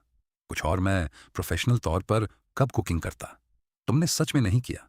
खैर, तुम्हारी स्किल्स अद्भुत है और तुम्हारा किसी रोल को अपनाने का तरीका इतना विश्वसनीय हिस्सा है। मैं तुम्हारी असलियत और तुम्हारी परफॉर्मेंस के बीच का फर्क नहीं बता सकता। शुक्रिया डायरेक्टर, तारीफ के लिए। तारीफ ये तो कम है, वो कोई तारीफ नहीं थी। सच कहूं, मुझे लगता है इस तरह के रोल्स में ही रहो। एक शेफ, तुम हर बार चमकोगे। मैं इसकी सराहना करता हूं। आज के पैसे के बारे में रुको रुको ईथन, मेरी बात सुनो। हम रात भर में दोबारा लिखेंगे, तुम्हारा कैरेक्टर बनाएंगे, तुम्हें 5वां मेल लीड देंगे। तुम फीमेल लीड के रक्षक का रोल करोगे। स्क्रीन टाइम इस पर निर्भर करेगा कि यह कैसे डेवलप होता है, लेकिन तुम्हें प्रोडक्शन के साथ रहना होगा लगभग 3 महीने। अगर यह अच्छा गया तो कोई और बैकग्राउंड काम नहीं। और इस प्रोडक्शन को कम मत समझो, इसके पीछे एक बड़ा स्टूडियो है। जब हम रैप कर लेंगे, मैं सिर्फ तुम्हारे लिए एक शेफ सेंटर्ड प्रोजेक्ट तैयार करूंगा। दिलचस्पी है? माफ कीजिए डायरेक्टर, मुझे कोई दिलचस्पी नहीं है। बस आज के पैसे दे दीजिए प्लीज। डायरेक्टर मुझे सच में हैरान होकर घूरते हैं। इस तरह का माँ का मौका उसके सामने है और वह कहता है कि उसे दिलचस्पी नहीं है। कोई और बैकग्राउंड एक्टर, अगर एक डायरेक्टर उनके लिए एक पूरा प्रोजेक्ट डेवलप करने की पेशकश करता तो वह घुटनों के बल बैठकर शुक्रिया के आंसू बहा रहे होते। और यह लड़का बस आज के पैसे के बारे में सोच रहा है। डायरेक्टर के पास शब्द नहीं है। वो काफी देर तक घूरते हैं, आखिरकार बोलने से पहले, ईथन, तुम्हें यकीन है कि तुम्हें दिलचस्पी नहीं है? मुझे यकीन है। मैं सर हिलाता हूं। कोई हिचकिचाहट नहीं। मजाक कर रहे हो? 1 महीने में व्हाट इज एन एक्टर का लाइव स्टेज शुरू होता है। इस तरह के लो बजट प्रोडक्शन में 5वें मेल लीड का रोल करने और एक कमजोर लीड एक्ट्रेस के साथ सीन शेयर करने में किसको दिलचस्पी है? नहीं, शुक्रिया। डायरेक्टर का चेहरा उतर जाता है। वह कुछ देर मुझे घूरते हैं, फिर मुड़कर चले जाते हैं। मैं सर हिलाता हूं। कुछ खास क्लास एक्ट नहीं, लेकिन मैं इसके बारे में चिंता नहीं करता। कॉन्ट्रैक्ट साइन हो गया है, उसे पैसे देने होंगे, मुझे चिंता नहीं है। कुछ मिनट बाद फिलिप बाहर आता है। वह सीधा मेरे पास आता है और अपनी आवाज धीमी करता है। तुमने डायरेक्टर को मना कर दिया। मैं सर हिलाता हूं। मैं आधा उम्मीद करता हूं कि वो मुझ पर दबाव डालेगा या डायरेक्टर की तरह कोई ताना मारेगा। इसके बजाय वह मुझे पूरी तरह से हैरान कर देता है। वह हल्का सा मुस्कुराता है। अच्छा, बेहतर है कि तुमने नहीं किया। ईथन, मुझे तुम पर विश्वास है। यह जगह तुम्हारे टैलेंट के लिए बहुत छोटी है। ये लो, मुझे ऐड करो, मैं कुछ बेहतर के लिए नजर रखूंगा। यह लो आज के पैसे 1500 और ये 800 एक्स्ट्रा लंच में कुकिंग के लिए। इसे एक टिप समझ लो। अब जाओ, आराम करो। पैसे लेता हूं और आखिरकार खुद को मुस्कुराने देता हूं। शुक्रिया फिलिप। फिलिप सच में एक नेक दिल इंसान। वो मेरे बाजू पर थपथपाता है। कल एक और दिन इसे पूरा करो। डायरेक्टर, जो भी करे हम कॉन्ट्रैक्ट के तहत हैं। चिंता मत करो, मुझे अपनी जिम्मेदारियां बताएं। अच्छा, और कल के सीन्स फिर से कुकिंग के हैं। क्या कोई चांस है कि तुम एक अच्छा कुंग पाव चिकन बना सको? यह मेरा फेवरेट है। हो जाएगा, लेकिन उसके लिए हिचको और एक्स्ट्रा पैसे लगेंगे। हाँ हाँ, पैसे के दीवाने हो, है ना? ठीक है, एक्स्ट्रा पैसे, कोई दिक्कत नहीं। तो फिर ढील पक्की। फिलिप हंसता है, साफ तौर पर खुश। मैं इससे ज्यादा नहीं खींचता। मैं उससे हाथ मिलाता हूं और चला जाता हूं। चाहता हूं दिन के 2300 बुरा नहीं है। कल के आखिरी शूट के बाद मुझे एक दिन की छुट्टी मिलनी चाहिए। तीसरा दिन, पहले जैसा ही दोपहर का शूट, बिल्कुल वैसा ही जैसा फिलिप ने चेतावनी दी थी। जवान डायरेक्टर का एटीट्यूड है। पूरी सुबह ठंडी खामोशी। सेट पर अचानक गुस्से के दौरे के एटीट्यूड आसमान पर। मैं सर हिलाता हूं। एक ही थैली के चट्टे बट्टे। उसके और डायना के इमोशनल इंटेलिजेंस बिल्कुल के एक जैसे हैं। या उसकी कमी, कोई आश्चर्य नहीं कि वह पिछले दरवाजे से सीधा अंदर आ गई। एक बिस्तर शेयर करने वाले 2 लोग उन दोनों के बारे में सब कुछ कहते हैं। मैं पत्थर की तरह स्थिर रहता हूं, एक भी भटकाव नहीं। मेरे सीनन्स हमेशा की तरह आहा हैं। स्वाभाविक पूरा नियंत्रण हर हिस्से में। Master chef. भले ही डायरेक्टर कुछ चुनने के लिए ढूंढ रहा हो, एक ही टेक काफी है। हर बार परफेक्ट, कुछ भी आलोचना करने के लिए नहीं। आखिर में डायरेक्टर के पास डायना पर गुस्सा निकालने के अलावा कोई चारा नहीं है। क्योंकि वह एक के बाद एक टेक खराब कर रही है। उस पर इतना समय बर्बाद हुआ। इसीलिए मैंने पूरी सुबह डायना को ही संभाला। वो कम से कम 7 या 8 बार रो पड़ी। दोपहर में मैं लंच के लिए नहीं रुकता। मैं अपने 1500 दिन की मजदूरी प्लस 1000 जो फिलिप ने कुंगा पाव चिकन के लिए पर्सनली स्पॉन्सर किया था, जेब में डालता हूँ, और जिस पल कैश मेरे हाथ में आता है मैं चला जाता हूँ। फिलिप आखिर में पूरा कुंग पाव चिकन का डिश अकेला ही खत्म करता है। डायरेक्टर को उसे छूने में बहुत शर्म आती है।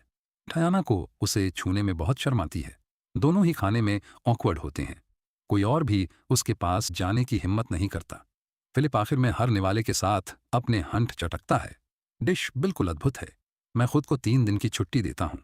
फिलिप की छोटी सी क्रू में सिस्टम की क्षमताओं ने मुझे सिर्फ 3 दिनों में 4950 कमाने में मदद की, जो मैंने पहले कभी नहीं किया था।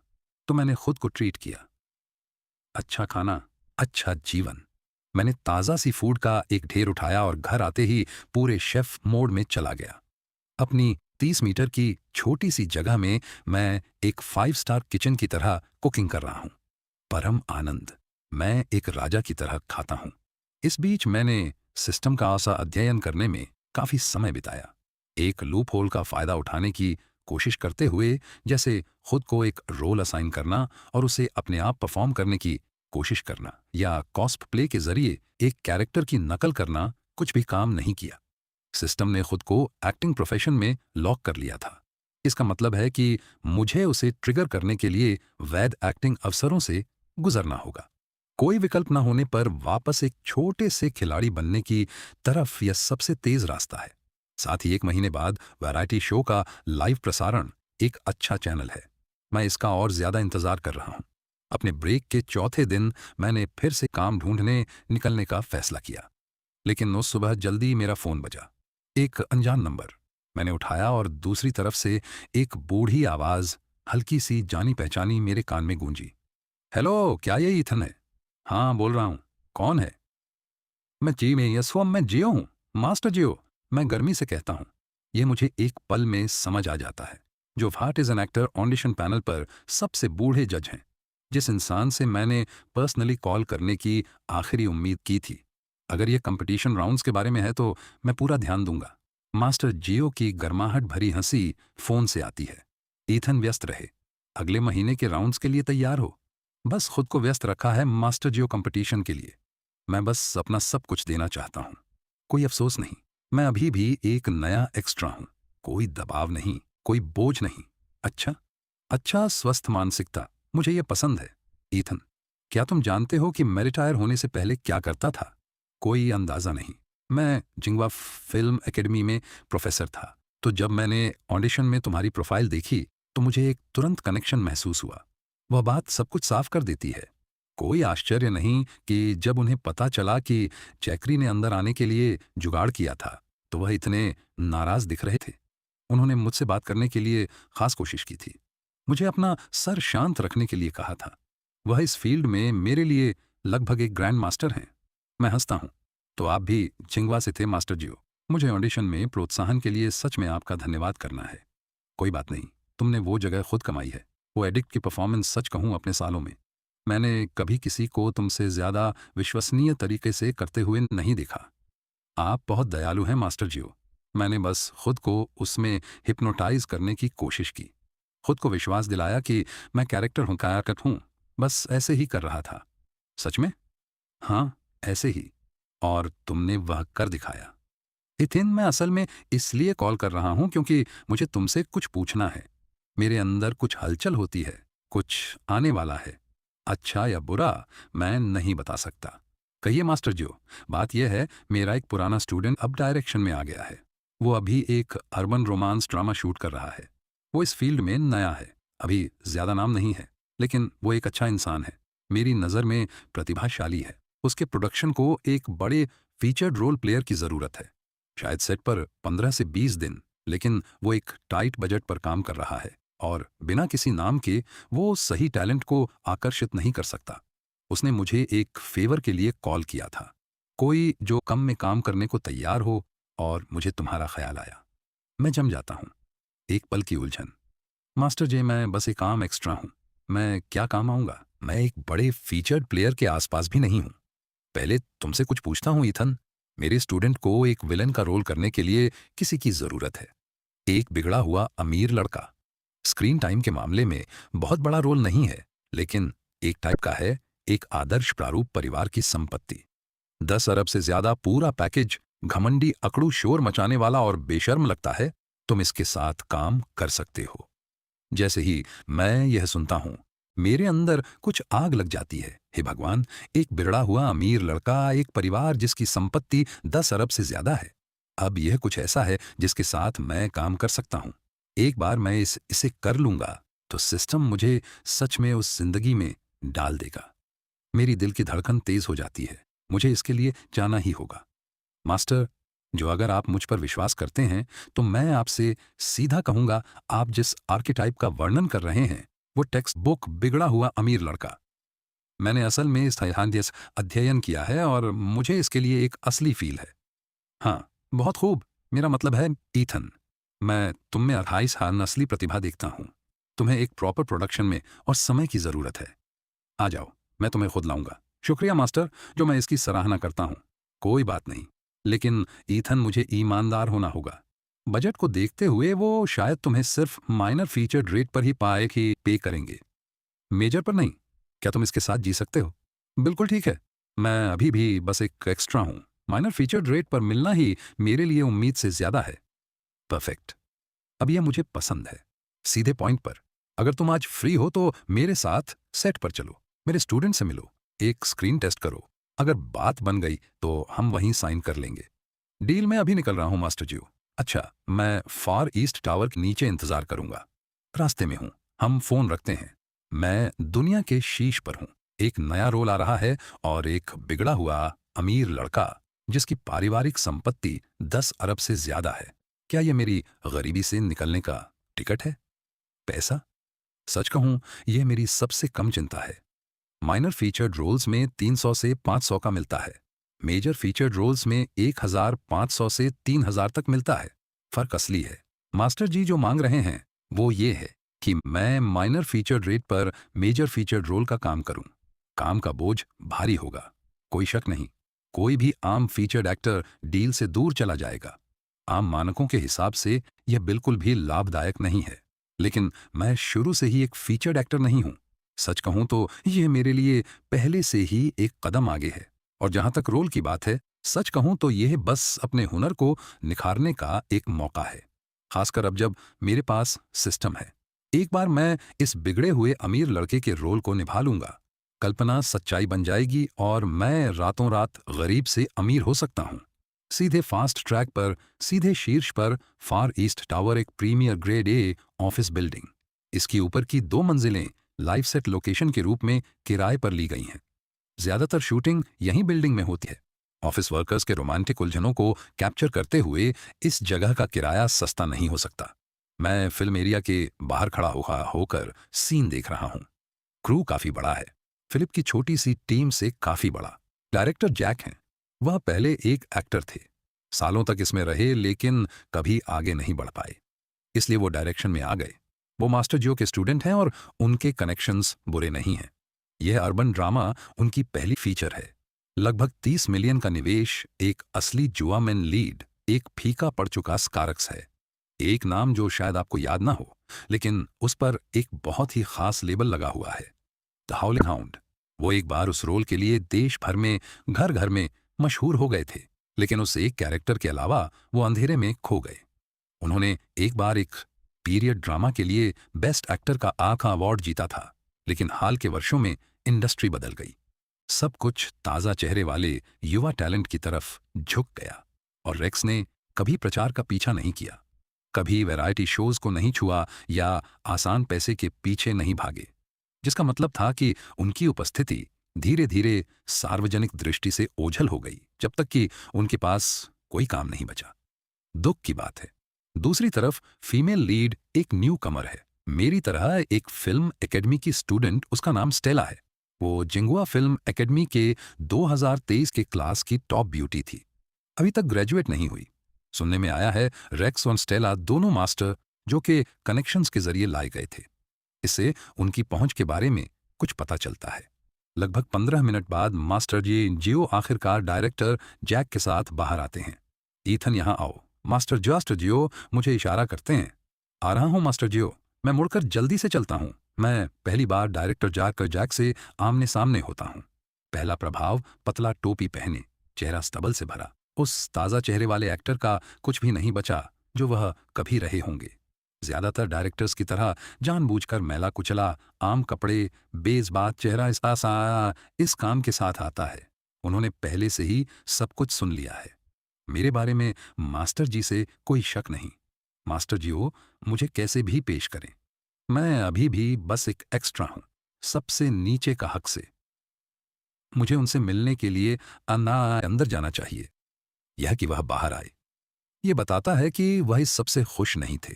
मास्टर जे पूरी तरह से गर्माहट से भरे हैं। वो मुझे खींचते हैं और मुस्कुराते हुए कहते हैं, ईथन, ये डायरेक्टर जैक हैं।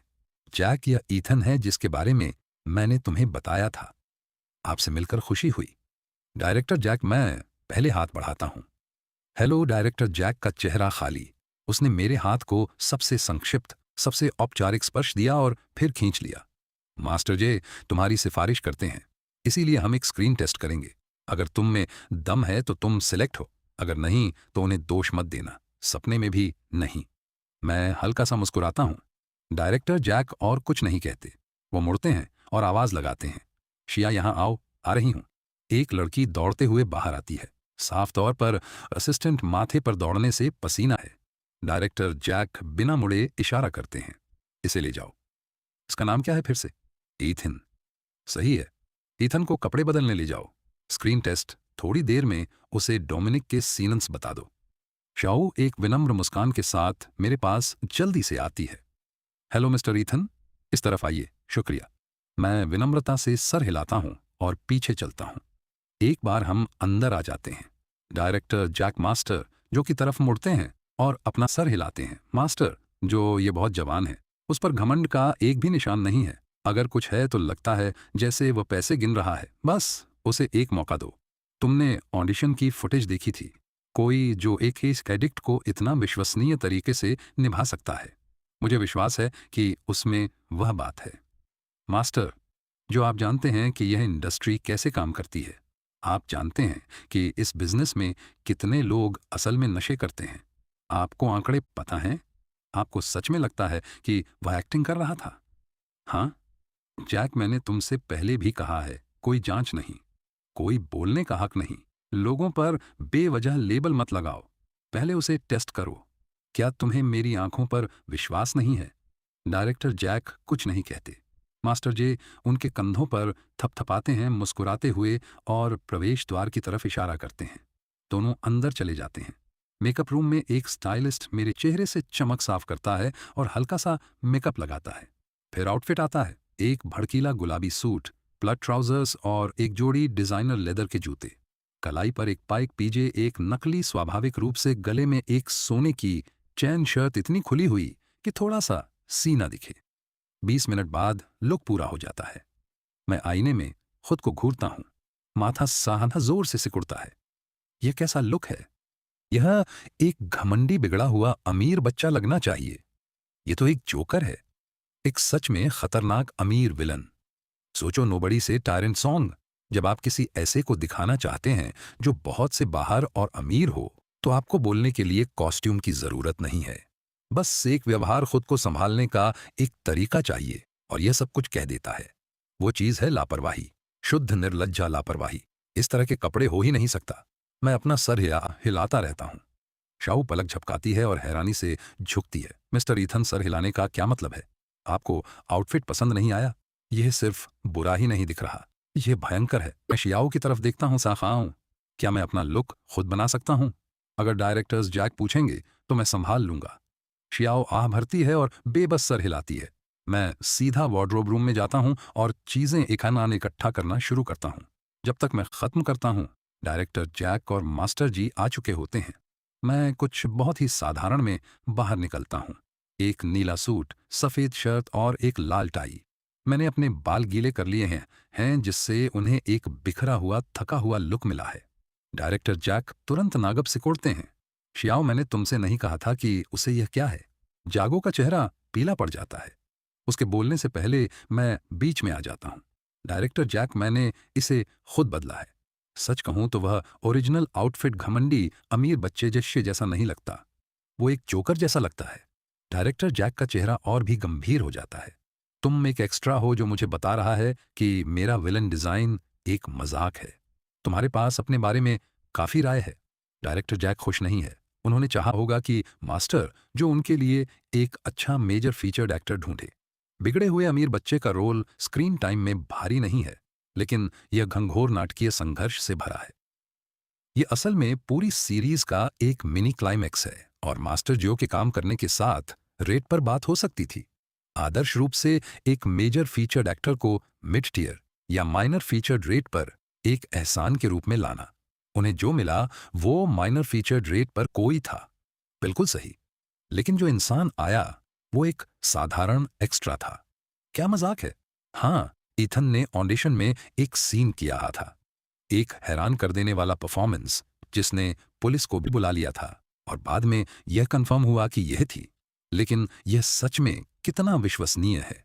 किसी और फील्ड में शायद, लेकिन एंटरटेनमेंट इंडस्ट्री में हर कोई जानता है कि क्या होता है।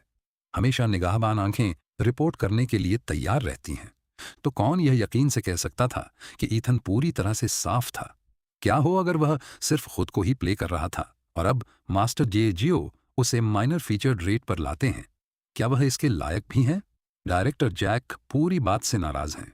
उन्हें लग रहा है जैसे मास्टर जियो ने बस काम चलाया और उन्हें एक बेकार को भेज दिया। जो आउटफिट मैंने बनाया था उसे देखकर वह कुछ तीखा कहना चाहते हैं, लेकिन मास्टर जो के खातिर वह रुक जाते ही रहते हैं। कम से कम उन्हें रस्में तो पूरी करनी होंगी। तो डायरेक्टर जैक मुझे पास के एक सोफा पर ले जाते हैं। हम तीनों बैठते हैं और वह साह मुझे स्क्रीन टेस्ट के लिए सीन समझाने लगते हैं। वह किसी को फीमेल लीड को लाने के लिए भेजते हैं जो मेरे साथ लाइंस बोलेगी। डायरेक्टर जैक के ड्रामा में बिगड़े हुए अमीर बच्चे का नाम डोमिनिक है। उसके परिवार की संपत्ति करोड़ों में है।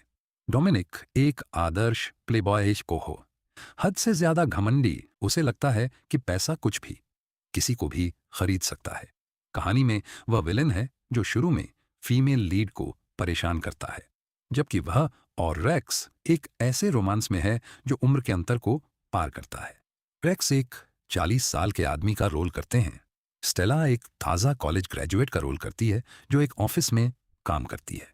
रेक्स के कैब ड्राइवर कैरेक्टर के साथ एक अचानक मुलाकात सब कुछ शुरू करती है। Arm formula. आज का स्क्रीन टेस्ट वो सीन है जहां डोमिनिक फीमेल लीड को उसके ऑफिस बिल्डिंग के बाहर घेर लेता है। रोल के लिए डोमिनिक को शुद्ध पहुंच से बाहर घमंड दिखाना है, उसे बेकाबू होना है। कुछ मिनट बाद डायरेक्टर जैक बेजबाज चेहरे के साथ मुझे देखते हैं। वो सीन है। कोई सवाल? सिस्टम अलर्ट, टारगेट रोल मिला। बिगड़ा हुआ अमीर बच्चा। मुबारक हो होस्ट। आप एक सच्चे बिगड़े हुए अमीर बच्चे बनने वाले हैं। मुबारक हो होस्ट। आज रात से पहले आपके माता पिता को 10 अरब से ज्यादा की संपत्ति मिलेगी। मैं जम जाता हूं। मेरा सीना लगभग रुक जाता है। हे भगवान, यह सच में हो रहा है। मैं एक बिगड़ा हुआ अमीर बच्चा बन रहा हूं। रुको, 10 अरब की संपत्ति माँ बाप को जाती है, मुझे नहीं। हाँ, यह लगभग मजाकिया है। सिस्टम हर चीज के बारे में इतना सीधा है। तो मैं अब सच में एक बिगड़ा हुआ अमीर बच्चा हूं। लेकिन अगर मैं इस रोल से बाहर निकल जाता हूं तो क्या संपत्ति भी गायब हो जाएगी? शायद नहीं। कुछ भी हो, मैं रात तक बाहर नहीं निकलूंगा। पहले माँ बाप को वह संपत्ति हासिल करने दो। मैं सच में उत्सुक हूं कि सिस्टम कैसे मेरे माता पिता के लिए 10 अरब की संपत्ति स्वाभाविक रूप से लैंड करवाएगा। और सच कहूं, यह एक अच्छा परिणाम है। इस दुनिया में आने के बाद मुझे फिर से सच्चा माता पिता का प्यार महसूस हुआ। असली गहरा। और इस जीवन के पिता एक ईमानदार बढ़ाई हैं। उन्होंने यह व्यवसाय विरासत में पाया है। गांव के लिए फर्नीचर बनाते हैं और बस गुजारा करने के लिए काफी कमाते हैं। माँ एक अनाज और तेल की दुकान पर काम करती हैं। साधारण वेतन, उससे ज्यादा कुछ नहीं। दोनों ने मुझे पाला पोसा, पढ़ाया लिखाया, मुझे यूनिवर्सिटी में दाखिला दिलवाया। उन्होंने इसके लिए बहुत कष्ट उठाए।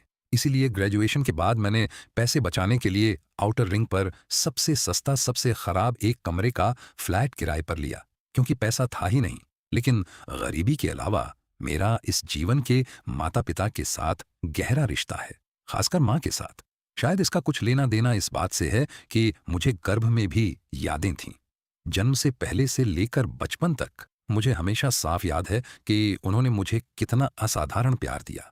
शब्दों से परे गर्म तो यह परिणाम एक अच्छा है, एक बिगड़े हुए अमीर बच्चे की दौलत माता पिता की होती है, बिल्कुल होती है। मेरे सामने डायरेक्टर जैक ने देखा कि मेरा चेहरा अजीब हो गया है। वो शायद सोच रहे हैं कि मैं डर रहा हूं, तो बिना हिचकिचाए वो कहते हैं, अगर तुम्हें नहीं लगता कि तुम ये कर सकते हो तो ठीक है, मैं तुम्हारे लिए एक एक्स्ट्रा रोल ढूंढ सकता हूं। देखो और सीखो, कम से कम मास्टर जे की सिफारिश बर्बाद नहीं होगी। मैं वापस होश में आता हूं और जब मैं डायरेक्टर्स के एक्ट को देखता हूं तो मेरी आंखें बदल चुकी हैं, ठंडी, शाही। मैं अपने अपने होठों के कोने को मोल लेता हूं। किसने कहा मैं यह नहीं कर सकता? आवाज सपाट, तिरस्कार से भरी, चेहरे पर कोई भाव नहीं, कोई जबरदस्ती भाव की जरूरत नहीं, बस आंखें। मैं उस लापरवाह अमीर बच्चे की खाल में घुस गया हूं और नोबड़ी से टरेंट सॉन्ग मेरे दिमाग के पीछे जल रहा है। बिल्कुल मेरी आंखें डरावनी होंगी। डायरेक्टर चैक से महसूस करते हैं, एक झटका सीधा उनके सीने पर। यह क्या? ये चौंका दिया। एक सेकंड ये बच्चा बस वहीं खड़ा था, अगले सेकंड वो मुझे ऐसे घूर रहा है, मुझसे ऐसे बात कर रहा है। मैं इसके लिए तैयार नहीं था। वह पहले से ही कैरेक्टर में है, उसे पहले से ही अपना चुका है। इतनी जल्दी? हे भगवान, वो एहसास, यह सच में तुम्हारी खाल के नीचे रेंग जाता है। हाँ बिल्कुल, वही डायरेक्टर जैक कशिश महसूस करते हैं। वो मुड़ते हैं और आवाज लगाते हैं, स्टेला आ रही हूं, आ रही हूं। एक लड़की की आवाज बाहर से आती है। वो थोड़ा सा सांस फुलाते हुए अंदर आती है। जैसे ही वह अंदर आती है वो पहले से ही माफी मांग रही है। सॉरी डायरेक्टर, मैं बस एक पल के लिए बाहर गई थी। ओह मास्टर जियो, आप भी यहाँ हैं? हाँ, तुम ऐसे दौड़ते हुए क्यों घूम रही हो? मास्टर जियो स्टेला को देखकर गर्मी से मुस्कुराते हैं। उनके सामने वाली लड़की उज्जवल सुंदर झिंगुआ के 2023 के क्लास की टॉप ब्यूटी है। अभी भी एक स्टूडेंट, अभी भी संभावनाओं से भरी हुई। मास्टर जियो को उसके बारे में एक एहसास है कि यह लड़की बहुत आगे जाएगी, तो उन्होंने उसके सॉफ्ट वॉरियर में ही निकाल लिया था। उसे कुछ अनुभव हासिल करने के लिए एक असली प्रोडक्शन में भेजा था। स्टेला मास्टर जे के एक पुराने दोस्त की पोती है। एक कनेक्शन। हाँ, लेकिन मास्टर जे सच में उसकी मदद करके खुश हैं। डायरेक्टर जैक स्टेला को देखते हैं और तुरंत मुझ पर इशारा करते हैं, स्टेला उसके साथ सीन करो। वो जहां डोमिनिक उसे बिल्डिंग के बाहर घेर लेता है। स्टेला मुझे देखती है, मैं वापस देखता हूं, लेकिन मेरी नजर में कुछ ऐसा है जो उसे बेचैन कर देता है। उसके शरीर में एक थरथराहट दार जाती है। वो जानती है कि मर्द उसे कैसे देखते हैं, स्वभाव से सुंदर। उसने हमेशा ध्यान आकर्षित किया है और हर मर्द की आंखों में जो उसने देखी हैं उसमें हमेशा इच्छा, एक कब्जा करने की भावना रही है, ऐसी जो मर्द और औरत के बीच होती है। वह हमेशा बता सकती है, लेकिन यह वाला जिस तरह से वह उसे देख रहा है अलग लगता है, जैसे वह एक चीज है, एक खिलौना। क्या वह उसके लिए वही है? डायरेक्टर जैक समय बर्बाद नहीं करते। एक जल्दी से परिचय के बाद वो स्टेला की तरफ मुद्दाते हैं, यहीं अभी इसमें घुसो, उस सीन को करो जहां तुम बिल्डिंग के बाहर ईथन के साथ घिरी हुई हो। कोई दिक्कत नहीं, कोई दिक्कत नहीं। स्टेला जबरदस्ती शब्द निकालती है। वो झूठ बोल रही है। दिक्कत है, यह बहुत अचानक है। वो अभी भी एक स्टूडेंट है। उसने अभी तक अपना परफॉर्मेंस थ्योरी का कोर्स वर्क भी पूरा नहीं किया है। वो यहाँ कुछ हद तक असली प्रतिभा के कारण है और कुछ हद तक मास्टर जो ने जान अपने जुगाड़ लगाया है। लेकिन डायरेक्टर ने बोल दिया है। कमरे में मास्टर जे के देखने के साथ वह आगे बढ़ती है। फर्श साफ हो जाता है। दर्शकों का एक झुंड किनारों पर इकट्ठा हो जाता है। डायरेक्टर जैक और मास्टर जो जे दूर बैठते हैं और मॉनिटर के जरिए देखते हैं। सीन एक शुरू होता है। स्टेला ऑफिस बिल्डिंग से बाहर निकलती है। दिन खत्म हो गया है। उसने मुश्किल से कुछ कदम ही चले थे कि एक ऊंची अकड़ भरी आवाज हवा में गूंजती है। सरप्राइज स्टेला हिचकिचाती है स्वाभाविक रूप से, अपने बैग को सीने से लगाए हुए। वो मुझे चौंक कर देखती है। डोमिनिक, तुम यहाँ क्या कर रहे हो? तुम्हें लेने आया हूं। मैं धीरे धीरे उसकी तरफ चलता हूं। कोई बढ़ा चढ़ाकर भाव नहीं, बस एक शांत आम तिरस्कार। मेरे होंठ का कोना मुश्किल से उठता है। अकेले वो बहुत कुछ नहीं है, लेकिन फिर असली पल आता है। मेरी चाल बोलती है, बाजू ढीले और खुले, कंधे धीरे धीरे इधर उधर हिलते हैं, एक ऊपर एक नीचे। ये बॉडी लैंग्वेज उस कच्चे निर्लज्ज घमंड को ऐसे पकड़ती है जैसा कोई शब्द नहीं कर सकता। मॉनिटर के पीछे मास्टर जैसे जियो मुस्कुराते हैं और मुझ पर इशारा करते हैं। उसके चलने का तरीका देखो, यह टेक्स्ट बुक है। वो घमंड एक कॉस्ट्यूम से नहीं आता, ये हड्डियों से आता है। जैक, तुम्हें अपना सिद्धांत पता है, लेकिन तुम्हारी एक्टिंग की समझ हमेशा थोड़ी कमजोर रही है। यही एक कारण है कि तुम कभी एक एक्टर के रूप में आगे नहीं बढ़ पाए। कभी कभी परफॉर्मेंस सीखी नहीं जाती, ये समझी जाती है। ईथन का बैकग्राउंड तुम्हें पता है? बिल्कुल गरीब। पिता बड़े ही हैं, काम आता है, पैसा आता है। काम नहीं, पैसा नहीं। माँ एक अनेज और तेल की दुकान पर काम करती हैं। ऐसे बैकग्राउंड के साथ क्या उसमें स्वाभाविक रूप से एक बिगड़े हुए अमीर बच्चे का हवस है? बिल्कुल नहीं। और फिर भी वो चाल, वो घमंड, तुम्हें पता है ये कहां से आया? उसने इसे समझ लिया। कभी कभी समझ मेहनत से आगे निकल जाती है। एक्टिंग के लिए असली प्रतिभा चाहिए। डायरेक्टर जैक कुछ नहीं कहते। वह देखने के लिए बहुत उत्सुक हैं कि आगे क्या होता है। सीन 2, मैं स्टेला को घेर लेता हूं। एक हाथ उसके बालों के किनारे को छूता है और नीचे सरकता है मुझे बचाते हुए। एक शांत सवाल, लेकिन स्टेला उसमें बर्फ को सुनती है। नीचे छिपी धमकी। कोई बड़े जेस्चर्स की जरूरत नहीं, बस ये कुछ जो लगभग नरम लगता है।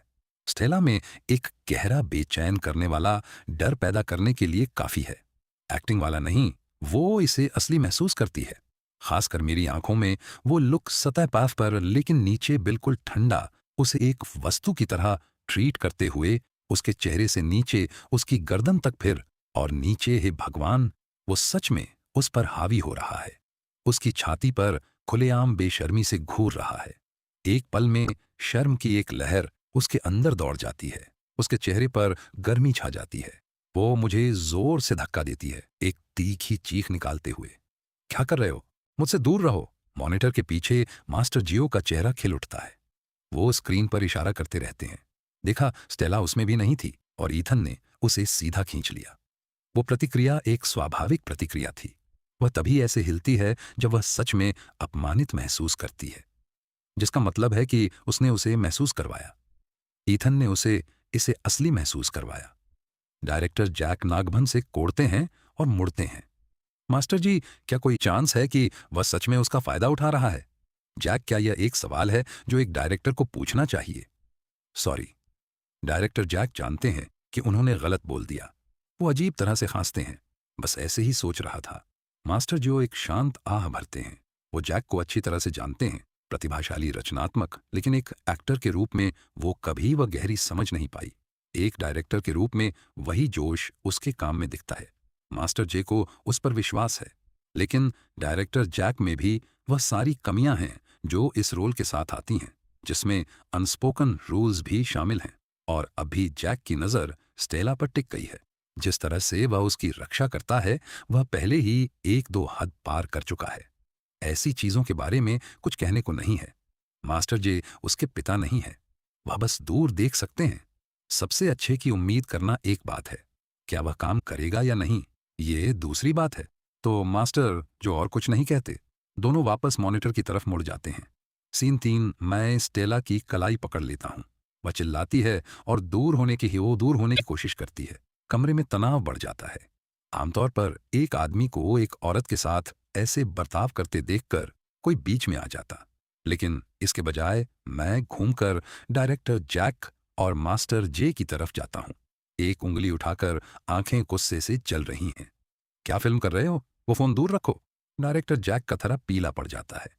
फिर मैं एक क्रू के सदस्यों के समूह की तरफ मुड़ता हूं जो साइड से देख रहे थे। क्या घूर रहे हो? निकलो यहां से। क्रू के सदस्य हैरान खड़े रहते हैं। क्या वो सच में हम पर चिल्ला रहा है? क्योंकि मेरी आंखें सच में उन पर टिकी हुई हैं नहीं, और उनमें से मैं हर एक को पूरा विश्वास है कि अगर वह देखते रहे तो वह आकर मुक्का मार देगा। इतना बेशर्म, इतना असहनीय, जिस तरह का इंसान हर किसी को एक साथ वो हमला करने के लिए मजबूर कर दे। मॉनिटर पर डायरेक्टर जैक फटने वाले हैं। ये उन पर निशाना था। उनके पास ये सोचने का हर कारण है कि क्या मैं सीन को एक कवर के रूप में इस्तेमाल कर रहा था, उन्हें पर्सनली अपमानित करने के लिए। सीन 4। स्टेला और जोर से संघर्ष करती है। उसका चेहरा रंगहीन हो जाता है, होठ सफेद पड़ जाते हैं, छूटने के लिए बेचैनी से लड़ती हुई। वो मदद के लिए चिल्ला रही है। पूरा सेट बिल्कुल शांत हो जाता है। लगभग हर जोड़ी आंखें खुली हैं, सीन पर टिकी हुई है। चलो डायरेक्टर, कोई भी देखकर बता सकता है कि स्टेला सच में डरी हुई है। ईथन रुक क्यों नहीं रहा है? संघर्ष के बीच में मैं हाथ बढ़ाता हूं और स्टेला के गले पर अपना हाथ बंद कर लेता हूं। हम दोनों दीवार से टकराते हैं, शरीर करीब आ जाते हैं। मैं उसे वहां पकड़े रहता हूं, बेजबात आंखें ठंडी। तुम्हें क्या लगता है मैं तुम्हारे लिए क्या हूं? हम तुम्हें सच में क्या लगता है मैं क्या हूं? स्टेला की आंखें लाल हो जाती हैं, आंसुओं की एक बाढ़ बह जाती है। उसका पूरा शरीर ढीला पड़ जाता है। वह इसीलिए नहीं गिरती क्योंकि मैंने उसे सहारा दिया है। वो मुश्किल से सीधी रहती है। पोजीशन बहुत असुविधाजनक है, लेकिन वह सच में डर से कांप रही है। जिस तरह से वह उसे देखता है, वो उसके लिए एक इंसान भी नहीं है, बस इस्तेमाल करने के लिए एक चीज। स्टेला उसमें खो जाती है, ठीक उस कैरेक्टर की तरह जिसे वह प्ले कर रही है, जैसे उसने उसके साथ कुछ बुरा किया हो। प्लीज मुझे छोड़ दो। स्टेला आखिरकार टूट जाती है और सिसकती है, लेकिन मैं छोड़ता नहीं हूं। मैं बस उसे एक शांत बेचैन करने वाले मजे के साथ देखता हूं। फिर मास्टर, जो मॉनिटर के पीछे हकीकत में वापस आते हैं और चिल्लाते हैं, कट। जैसे ही यह शब्द गिरते हैं, मैं उसे छोड़ देता हूं। दोनों हाथ उसके कंधों पर जाते हैं, उसे स्थिर करते हुए सॉरी मैं जल्दी से कहता हूं। स्टेला पलक झपकाती है।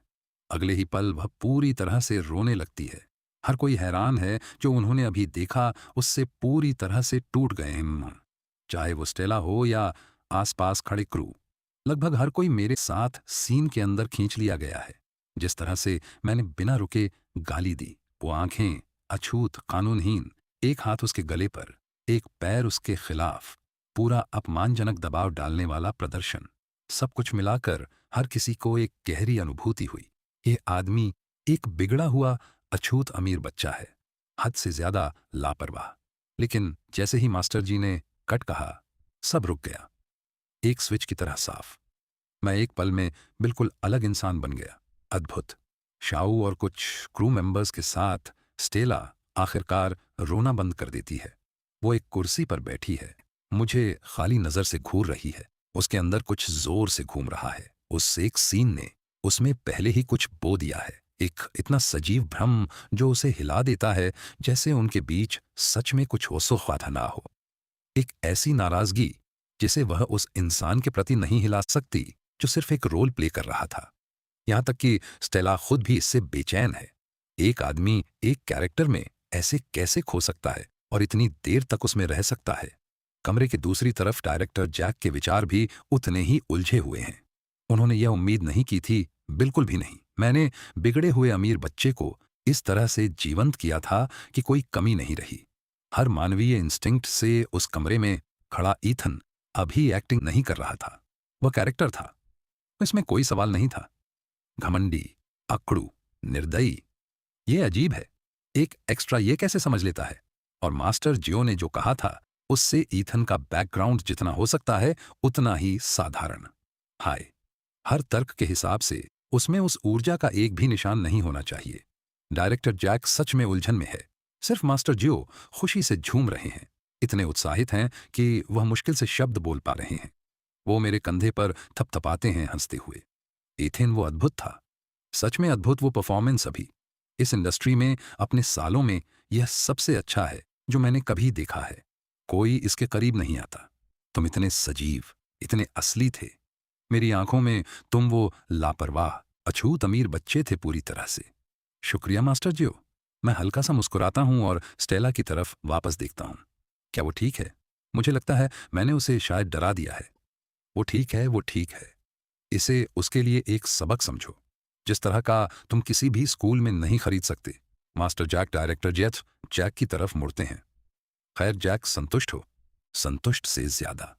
सच कहूं, इस लेवल का हुनर एक एक्स्ट्रा का नहीं है। ईथन, तुमने कभी किसी एजेंसी के साथ साइन नहीं किया? कभी नहीं, बस ग्रेजुएशन से ही मेहनत कर रहा हूँ। डायरेक्टर जैक को कुछ महसूस होता है। उसने मुझे आने से पहले ही नकार दिया था। लेकिन अब इस बच्चे में कुछ असली है। कोई जिसके बारे में मास्टर जी इतनी तारीफ करते हैं। क्या उसे कंपनी में लाना चाहिए? उसे साइन करना चाहिए? डायरेक्टर जैक एक सांस लेते हैं और झुकते हैं। ईथन, सीधे बात, तुमने मेरी हर उम्मीद को पार कर दिया। सिर्फ इसके आधार पर मैं गारंटी दे सकता हूं कि कंपनी तुम्हें साइन कर लेगी। क्या तुम्हें दिलचस्पी है? कुछ साल मेरे नीचे ट्रेन करो और मैं वादा करता हूं कि तुम बहुत आगे जाओगे। डायरेक्टर जैक का चेहरा उम्मीद से भरा है, लेकिन ठीक फिलिप की तरह उसे सीधा मना कर दिया जाता है। मैं बिना हिचकिचाए सर हिलाता हूं। कोई अपमान नहीं डायरेक्टर जैक। मैं अभी किसी के साथ साइन करने के लिए तैयार नहीं हूं। मुझे पहले खुद को निखारने के लिए और समय चाहिए। डायरेक्टर जैक पलक झपकाते हैं। ऐसा मौका, और वह बिना सोचे समझे मना कर देता है। वो एक एक्स्ट्रा है। डायरेक्टर जैक सोचते हैं कि शायद वह साफ नहीं थे। वह फिर से कोशिश करते हैं। ईथन, हमारे पीछे जो कंपनी है वह जिंगवा मीडिया ग्रुप है। मुझे पता है, मास्टर जी ने बताया था। डायरेक्टर जैक, सच में शुक्रिया, लेकिन मेरा फैसला वही है। यहां तक कि मास्टर जी भी बीच में बोलते हैं। ईथन, क्या तुम्हें यकीन है? एक प्रॉपर प्रोडक्शन के अंदर ट्रेन करने के लिए बहुत ज्यादा मौके होंगे। मास्टर जी, डायरेक्टर जैक, क्या हो अगर यह एक ही टाइप का रोल है जो मैं कर सकता हूं? क्या हो अगर मैं कुछ और नहीं संभाल सकता? क्या आप मुझे साइन करने पर पछताएंगे? और अगर आप पछताते हैं, अगर आप मुझे साइड कर देते हैं, तो मैं अपनी मेहनत से ही ज्यादा खराब हालत में हूंगा। मेरी नज़र में एक एक्स्ट्रा रहना, छोटे मोटे पार्ट्स लेना, वह भी हुनर को बढ़ाता है। डायरेक्टर जैक और मास्टर जे एक दूसरे को देखते हैं। सही बात है, वो उसे नहीं जानते, वो उसकी रेंज नहीं जानते। अगर बिगड़ा हुआ अमीर बच्चा उसका एक ही ट्रिक है, ऐसे तो वह एक बंद गली है। एक ही नोट वाला एक्टर कहीं नहीं जाएगा। एक एक्टर जो सिर्फ वही एक टाइप प्ले करता है, उसका इस बिजनेस में कोई भविष्य नहीं है। तो बच्चा गलत नहीं है। एक शेल्फ पर बंद होने के खतरे से कुछ और साल की मेहनत का खतरा उठाना बेहतर है। पता लगाओ कि तुम्हारी रेंज सच में कितनी है। कमरे में एक ही साफ सोच वाला, और वह सबसे छोटा है, प्रभावशाली। जितना मैं अपनी बात पर अड़ा रहता हूं, मास्टर जियो को मैं उतना ही ज्यादा पसंद आने लगता हूं। और यहां तक कि डायरेक्टर जैक भी गर्म होने से खुद को रोक नहीं पाते। एंटरटेनमेंट इंडस्ट्री में एक्टर्स जो शॉर्टकट्स का पीछा नहीं करते, वो एक दुर्लभ नस्ल हैं। डायरेक्टर जैक एक लंबी सांस छोड़ते हैं और मुस्कुराते हुए सर हिलाते हैं। ठीक है, मैं इसका सम्मान करता हूं, लेकिन संपर्क में रहेंगे जब समय सही लगे। हमें ध्यान में रखना, तुम्हें हमारे पीछे की ताकत पता है। शुक्रिया डायरेक्टर जैक। तो रोल के बारे में क्या? रोल तुम्हारा है, कोई सवाल नहीं। हम आज साइन करते हैं, और वहां माइनर फीचर्ड रेट मास्टर को मार्जे ने बताया था। मुझे लगता है वह थोड़ा कम है। हम तुम्हें मिड टियर फीचर्ड रेट पर साइन करेंगे। बस वही एनर्जी हर सीन में लाना। मेकअप से बाहर मैं वापस मुस्कुराता हूं। हम हाथ मिलाते हैं, इस बार एक मजबूत असली पकड़। फिर कॉन्ट्रैक्ट्स और पेपर वर्क आते हैं। मिड टियर फीचर्ड रेट 600 से 200 दिन का होता है। डायरेक्टर जैक आमतौर पर पैसे के मामले में सख्त एक अच्छा प्रभाव बनाना चाहते हैं, इसलिए वह सीधा 800 दिन पर जाते हैं। रोल बड़ा नहीं है, लेकिन ये मुझे सेट पर 15 से 20 दिन तक रखेगा। परफेक्ट। 20 दिन में 14,000 जेब में आएंगे। बिल्कुल बुरा नहीं। जब तक सब कुछ सुलझ जाता है, दोपहर हिडाना दोपहर हो जाती है। मैंने एक क्रू का लंच बॉक्स लेने में कामयाबी हासिल की और सबके साथ बैठा। फारिस टावर के ऊपर वाले फ्लोर पर 30 युवान का खाना खाते हुए लंच के बीच में मेरा फोन बजा। मैंने देखा, माँ है, ये माँ है। मेरा सीना टाइट हो जाता है। वो आमतौर पर तब तक कॉल नहीं करती जब तक कुछ हो ना जाए। क्या यह संपत्ति हो सकती है? सिस्टम ने कहा था आज रात से पहले मेरे माता पिता को 10 अरब से ज्यादा की संपत्ति मिलेगी, लेकिन उसने यह नहीं कहा था कि कब। क्या यह अभी हो सकता है? मैंने जवाब दिया, हे माँ, क्या बात है बेटा, क्या कर रहे हो? उसकी आवाज आती है, हल्की, आसान, उत्साहित नहीं, कुछ भी असाधारण होने के कोई संकेत नहीं। माँ, मैं सेट पर लंच कर रहा हूँ। क्या बात है? ओह, क्या तुमने साइन कर लिया?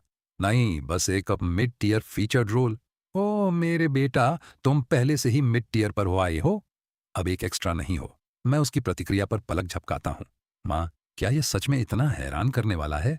तुम्हारा बेटा हमेशा एक एक्स्ट्रा से आगे बढ़ने वाला था। मैं तुम्हें बताता रहता हूँ, तुम कभी विश्वास नहीं करती। हाँ, मुझे अपने बेटे पर पूरा विश्वास है। बिल्कुल। ठीक है।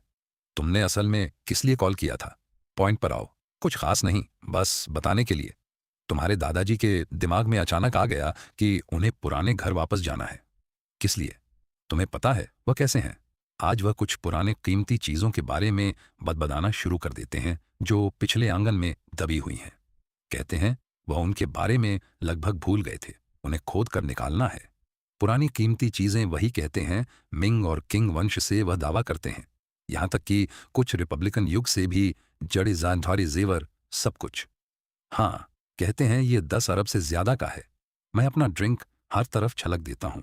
मास्टर जियो चिंता से देखते हैं। मैं कूदता हूँ माफी मांगते हुए। सॉरी, मैं यह बाहर लेता हूँ। मैं बाहर निकलता हूँ और सुनता रहता हूँ। माँ, दादाजी ने 10 अरब कहा। वही उन्होंने कहा। वो बूढ़े हो रहे हैं। वो हाल ही में काफी कंफ्यूज हो गए हैं।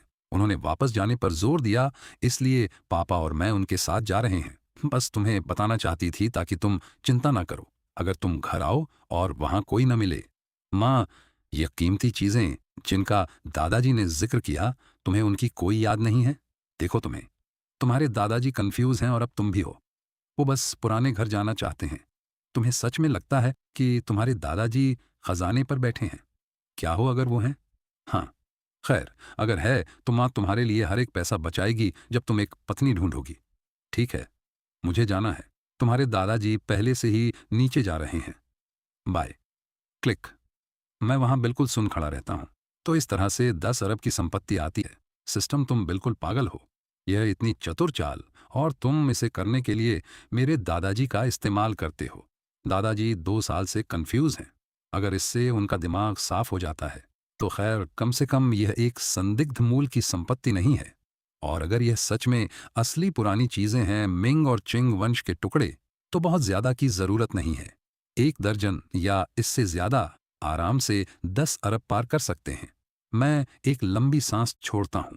इससे कुछ और भी कंफर्म होता है। मैं पहले से ही नॉर्मल हो गया हूं, लेकिन संपत्ति गायब नहीं हुई है। यह वादे के मुताबिक आ गई। इसका मतलब है कि सिस्टम ने जो मुझे स्टेटस बूस्ट दिया है, वह सिर्फ एक अस्थायी कार्ड प्रभाव नहीं है। यह कुछ ऐसा है जो सच में जड़ पकड़ता है। मुझे बस इसे एक्टिवेट करने के लिए परफॉर्म करना है। परफेक्ट। हालांकि एक 10 अरब की पृष्ठभूमि वाले बिगड़े हुए अमीर बच्चे के रूप में मैं काफी अदृश्य हूं। मेरे माता पिता को जानकर भले ही उन पुरानी चीजों को 10 अरब का कंफर्म कर दिया जाए, वह कभी भी सार्वजनिक रूप से एक शब्द नहीं कहेंगे। अचानक मेरे पीछे कदमों की आहट नरम धीरे धीरे आती हुई। मैं अपना फोन जेब में डालता हूं और मुड़ता हूं। यह स्टेला है। उसका चेहरा थोड़ा अजीब है। एक हाथ उसके दूसरे बाजू पर, मेरी तरफ धीरे धीरे आती हुई, जैसे वह बिल्कुल नहीं जानती कि वह आना चाहती है। मैं उसकी तरफ मुड़ता हूं और पहले बोलता हूं। जिस तरह से मैंने वह सीन परफॉर्म किया, उसने उस पर जरूर असर डाला। उसे दोष नहीं दे सकते। स्टेला सिर्फ एक सॉफ्ट मोर है। अभी भी दिल से एक स्टूडेंट है। उन अनुभवी अभिनेत्रियों के विपरीत जिन्होंने सब कुछ देखा है, उसने अभी तक वह कवच नहीं बनाया है। उसमें अभी भी एक निश्चित ताजगी है, एक ईमानदारी जो अभी तक मिटी नहीं है। स्टेला करीब आती है। वो खुद को मुझे देखने के लिए मजबूर करती है और एक छोटी सी मुस्कान देती है। पहले के लिए माफ करना। मैंने शायद तुम्हें डरा दिया है नान। ठीक से माफी मांगने का मौका नहीं मिला। तुम ठीक हो? मैं ठीक हूं। स्टेला हंसते हुए अपना सिर हिलाती है। अब काफी आराम से वो मेरे पास आकर खड़ी हो जाती है। खिड़की की सिल पर टिक कर और एक धीमी सांस लेती है। क्या मैं वहां शर्मिंदा हो रही थी? बिल्कुल नहीं। तुमने अच्छा किया। स्टेला नीचे देखती है और आह भरती है। ऐसा मत कहो। सच कहूं, मैं मुश्किल से फीमेल लीड के रूप में टिकी हुई हूं। मास्टर जे मेरे दादाजी के पुराने दोस्त हैं और डायरेक्टर जैक उनके स्टूडेंट हैं। यही एक कारण है कि मुझे ये रोल मिला है। मुझे बिल्कुल पता है कि मैं कहाँ खड़ी हूं। मैं कुछ नहीं कहता, मैं बस उसे देखता हूं। वह सच में आकर्षक है परे। उसकी उपस्थिति, उसका व्यवहार, सब कुछ। कोई आश्चर्य नहीं कि वह जिन्वा फिल्म एकेडमी में भी अलग दिखती थी। 2023 की क्लास की टॉप ब्यूटी। पहले जिन्वा से हर टॉप ब्यूटी ने सफलता में सुहालता हासिल की है। कुछ पहले से ही देश के एंटरटेनमेंट वर्ल्ड के बड़े नामों में शामिल हैं। तो जब तक उसकी किस्मत साथ देती है, स्टेला का भी वक्त आएगा। लेकिन अभी भी स्टूडेंट मोड में है। मेरे साथ एक सीन में दर्द से रो पड़ना, यहाँ तक कि उसके शरीर की प्रतिक्रिया उसने उसे जितना बताया उससे ज्यादा हिला दिया था। मैं समझता हूँ कि वह क्या महसूस कर रही है। मैं यह भी जानता हूँ कि वो यहाँ एक कारण से बात करने आई है, उस बची हुई बेचैनी को दूर करने के लिए। ऐसी जो मानसिक और शारीरिक दोनों हैं। आखिरकार हमें लगभग 20 दिन एक साथ काम करना है। तो मैं बस वहां टिक कर बैठा रहता हूं और बातचीत को जहां जाती है वहां जाने देता हूं। आसान, बिना जल्दी के। एक दूसरे को थोड़ा बेहतर जानने से अभी मदद मिलेगी जब कैमरास चलने लगेंगे।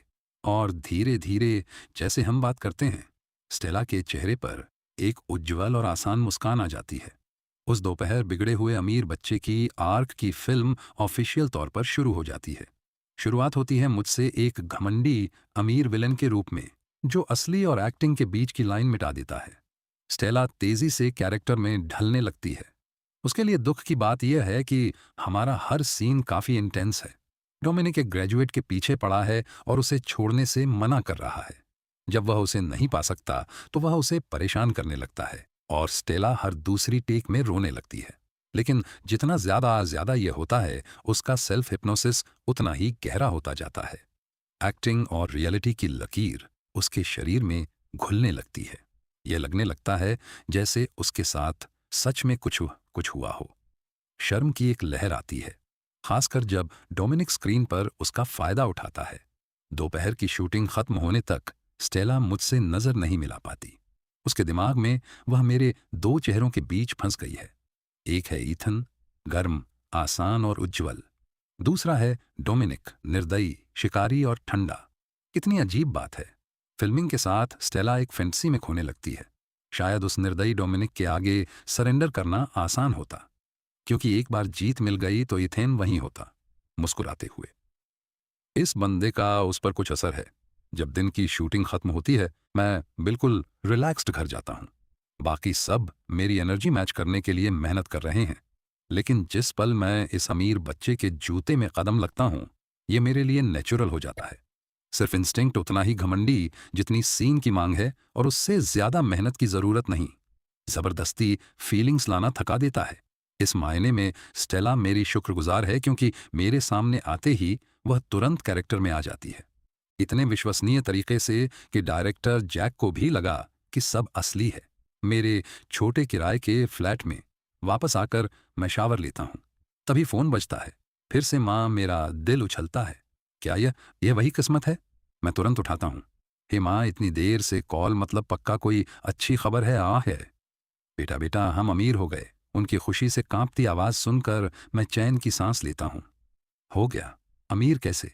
बेटा, हम सच में अमीर हैं। दादाजी को अचानक सब याद आ गया। वो हमें पुराने घर के पिछले आंगन में ले गए। उन्होंने हमसे एक बेसमेंट खुदवाया। वो पुरानी चीजों से भरा था। दादाजी सच बोल रहे थे। माँ रो रही हैं। मेरे अंदर कुछ हिल जाता है। मेरे माँ बाप, जिन्होंने सारी जिंदगी तंगी में बिताई, अचानक इतनी दौलत के सामने खड़े हैं। वो घबराए हुए हैं। माँ, सांस लो, शांत रहो, सोचो ये सब हमारी फैमिली का ही तो था ना। हाँ, तो दादाजी हमेशा से अमीर थे और इससे आप एक बड़े खानदान की बेटी बन गई। चिल मारो माँ, आप हमेशा से एक लेडी रही हैं। अरे छोड़ो ये सब। माँ हंसते हुए कहती हैं, आए बेटा, तुम्हारे पापा तो पागल ही हो गए हैं। वो दादाजी से लगातार सवाल पूछ रहे हैं। वो 100 से ज्यादा चीजें हैं। दादाजी कह रहे हैं उनकी कीमत 10 अरब हो सकती है। ये तो बहुत अच्छा है। क्या? मैंने कहा, ये बहुत अच्छा है माँ। क्या तुमने सुना नहीं? वो एंटीक्स हमारे परिवार की हैं, शायद 10 अरब से ज्यादा की। मैंने सुन लिया। 10 अरब? तुम ठीक तो हो? हमारे पास इतना खजाना है और तुम ऐसे बात कर रहे हो जैसे मौसम की खबर दे रहे हो। क्या तुम खुश नहीं हो? इसमें खुश होने वाली क्या बात है? ये आपकी दौलत है, मेरी नहीं। दादाजी ने आपके लिए छोड़ी है। बस इसे अच्छी जिंदगी के लिए इस्तेमाल करो।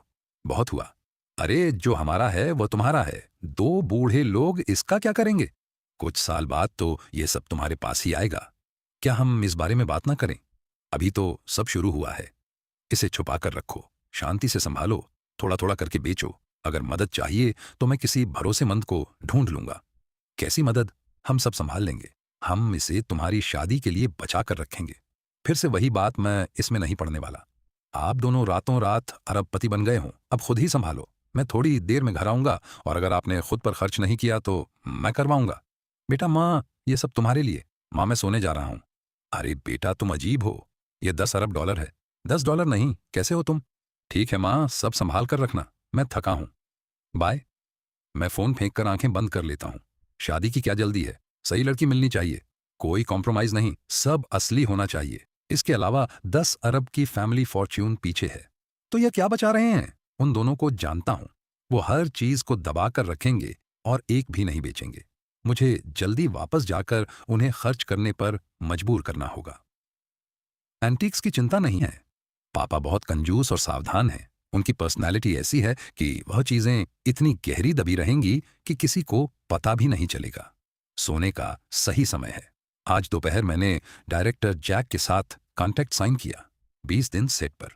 उसके बाद व्हाट इज एन एक्टर की लाइव फिल्म शुरू होगी। मैं इंतजार नहीं कर सकता। मैं आंखें बंद करता हूं और कुछ ही देर में सो जाता हूं। अगले 20 दिनों तक मैं रोज सेट पर जाता हूं जैसे कोई रेगुलर नौकरी हो, और मेरी परफॉर्मेंस पूरे क्रू को हैरान कर देती है। मास्टर जियो हर रोज मेरे सीनन्स देखने आते थे। जितना वो देखते उतना ही वो उलझ जाते। उन जैसा वेटरन भी मेरी एक्टिंग में कोई कमी नहीं ढूंढ सका। हर एक्सप्रेशन, हर मूवमेंट बिल्कुल नेचुरल था, जैसे मेरे अंदर दो अलग लोग रहते हों। कैमरा शुरू होते ही मैं वो घमंडी अमीर बच्चा बन जाता और कट होते ही मैं वापस आम इंसान बन जाता। ये एक्टिंग से परे की चीज थी। डायरेक्टर जैक और मास्टर जे बहुत खुश थे। उन्हें एक हीरा मिल गया था। कम से कम बिगड़े हुए अमीर बच्चे वाला पार्ट बहुत अच्छे से हो रहा था। बाकी सबके लिए थोड़ा मुश्किल था। रेक्स को कई बार असली थप्पड़ पड़े। मैं कभी पीछे नहीं हटा। वह बड़बड़ाया जरूर, पर वह एक पुराना एक्टर है, वह समझता है। बैकग्राउंड एक्स्ट्रास को भी ठोकर मिलती रहती थी। गालियां तो रोज की बात थी। सबसे ज्यादा असर स्टेला पर हुआ, आहा पर हुआ।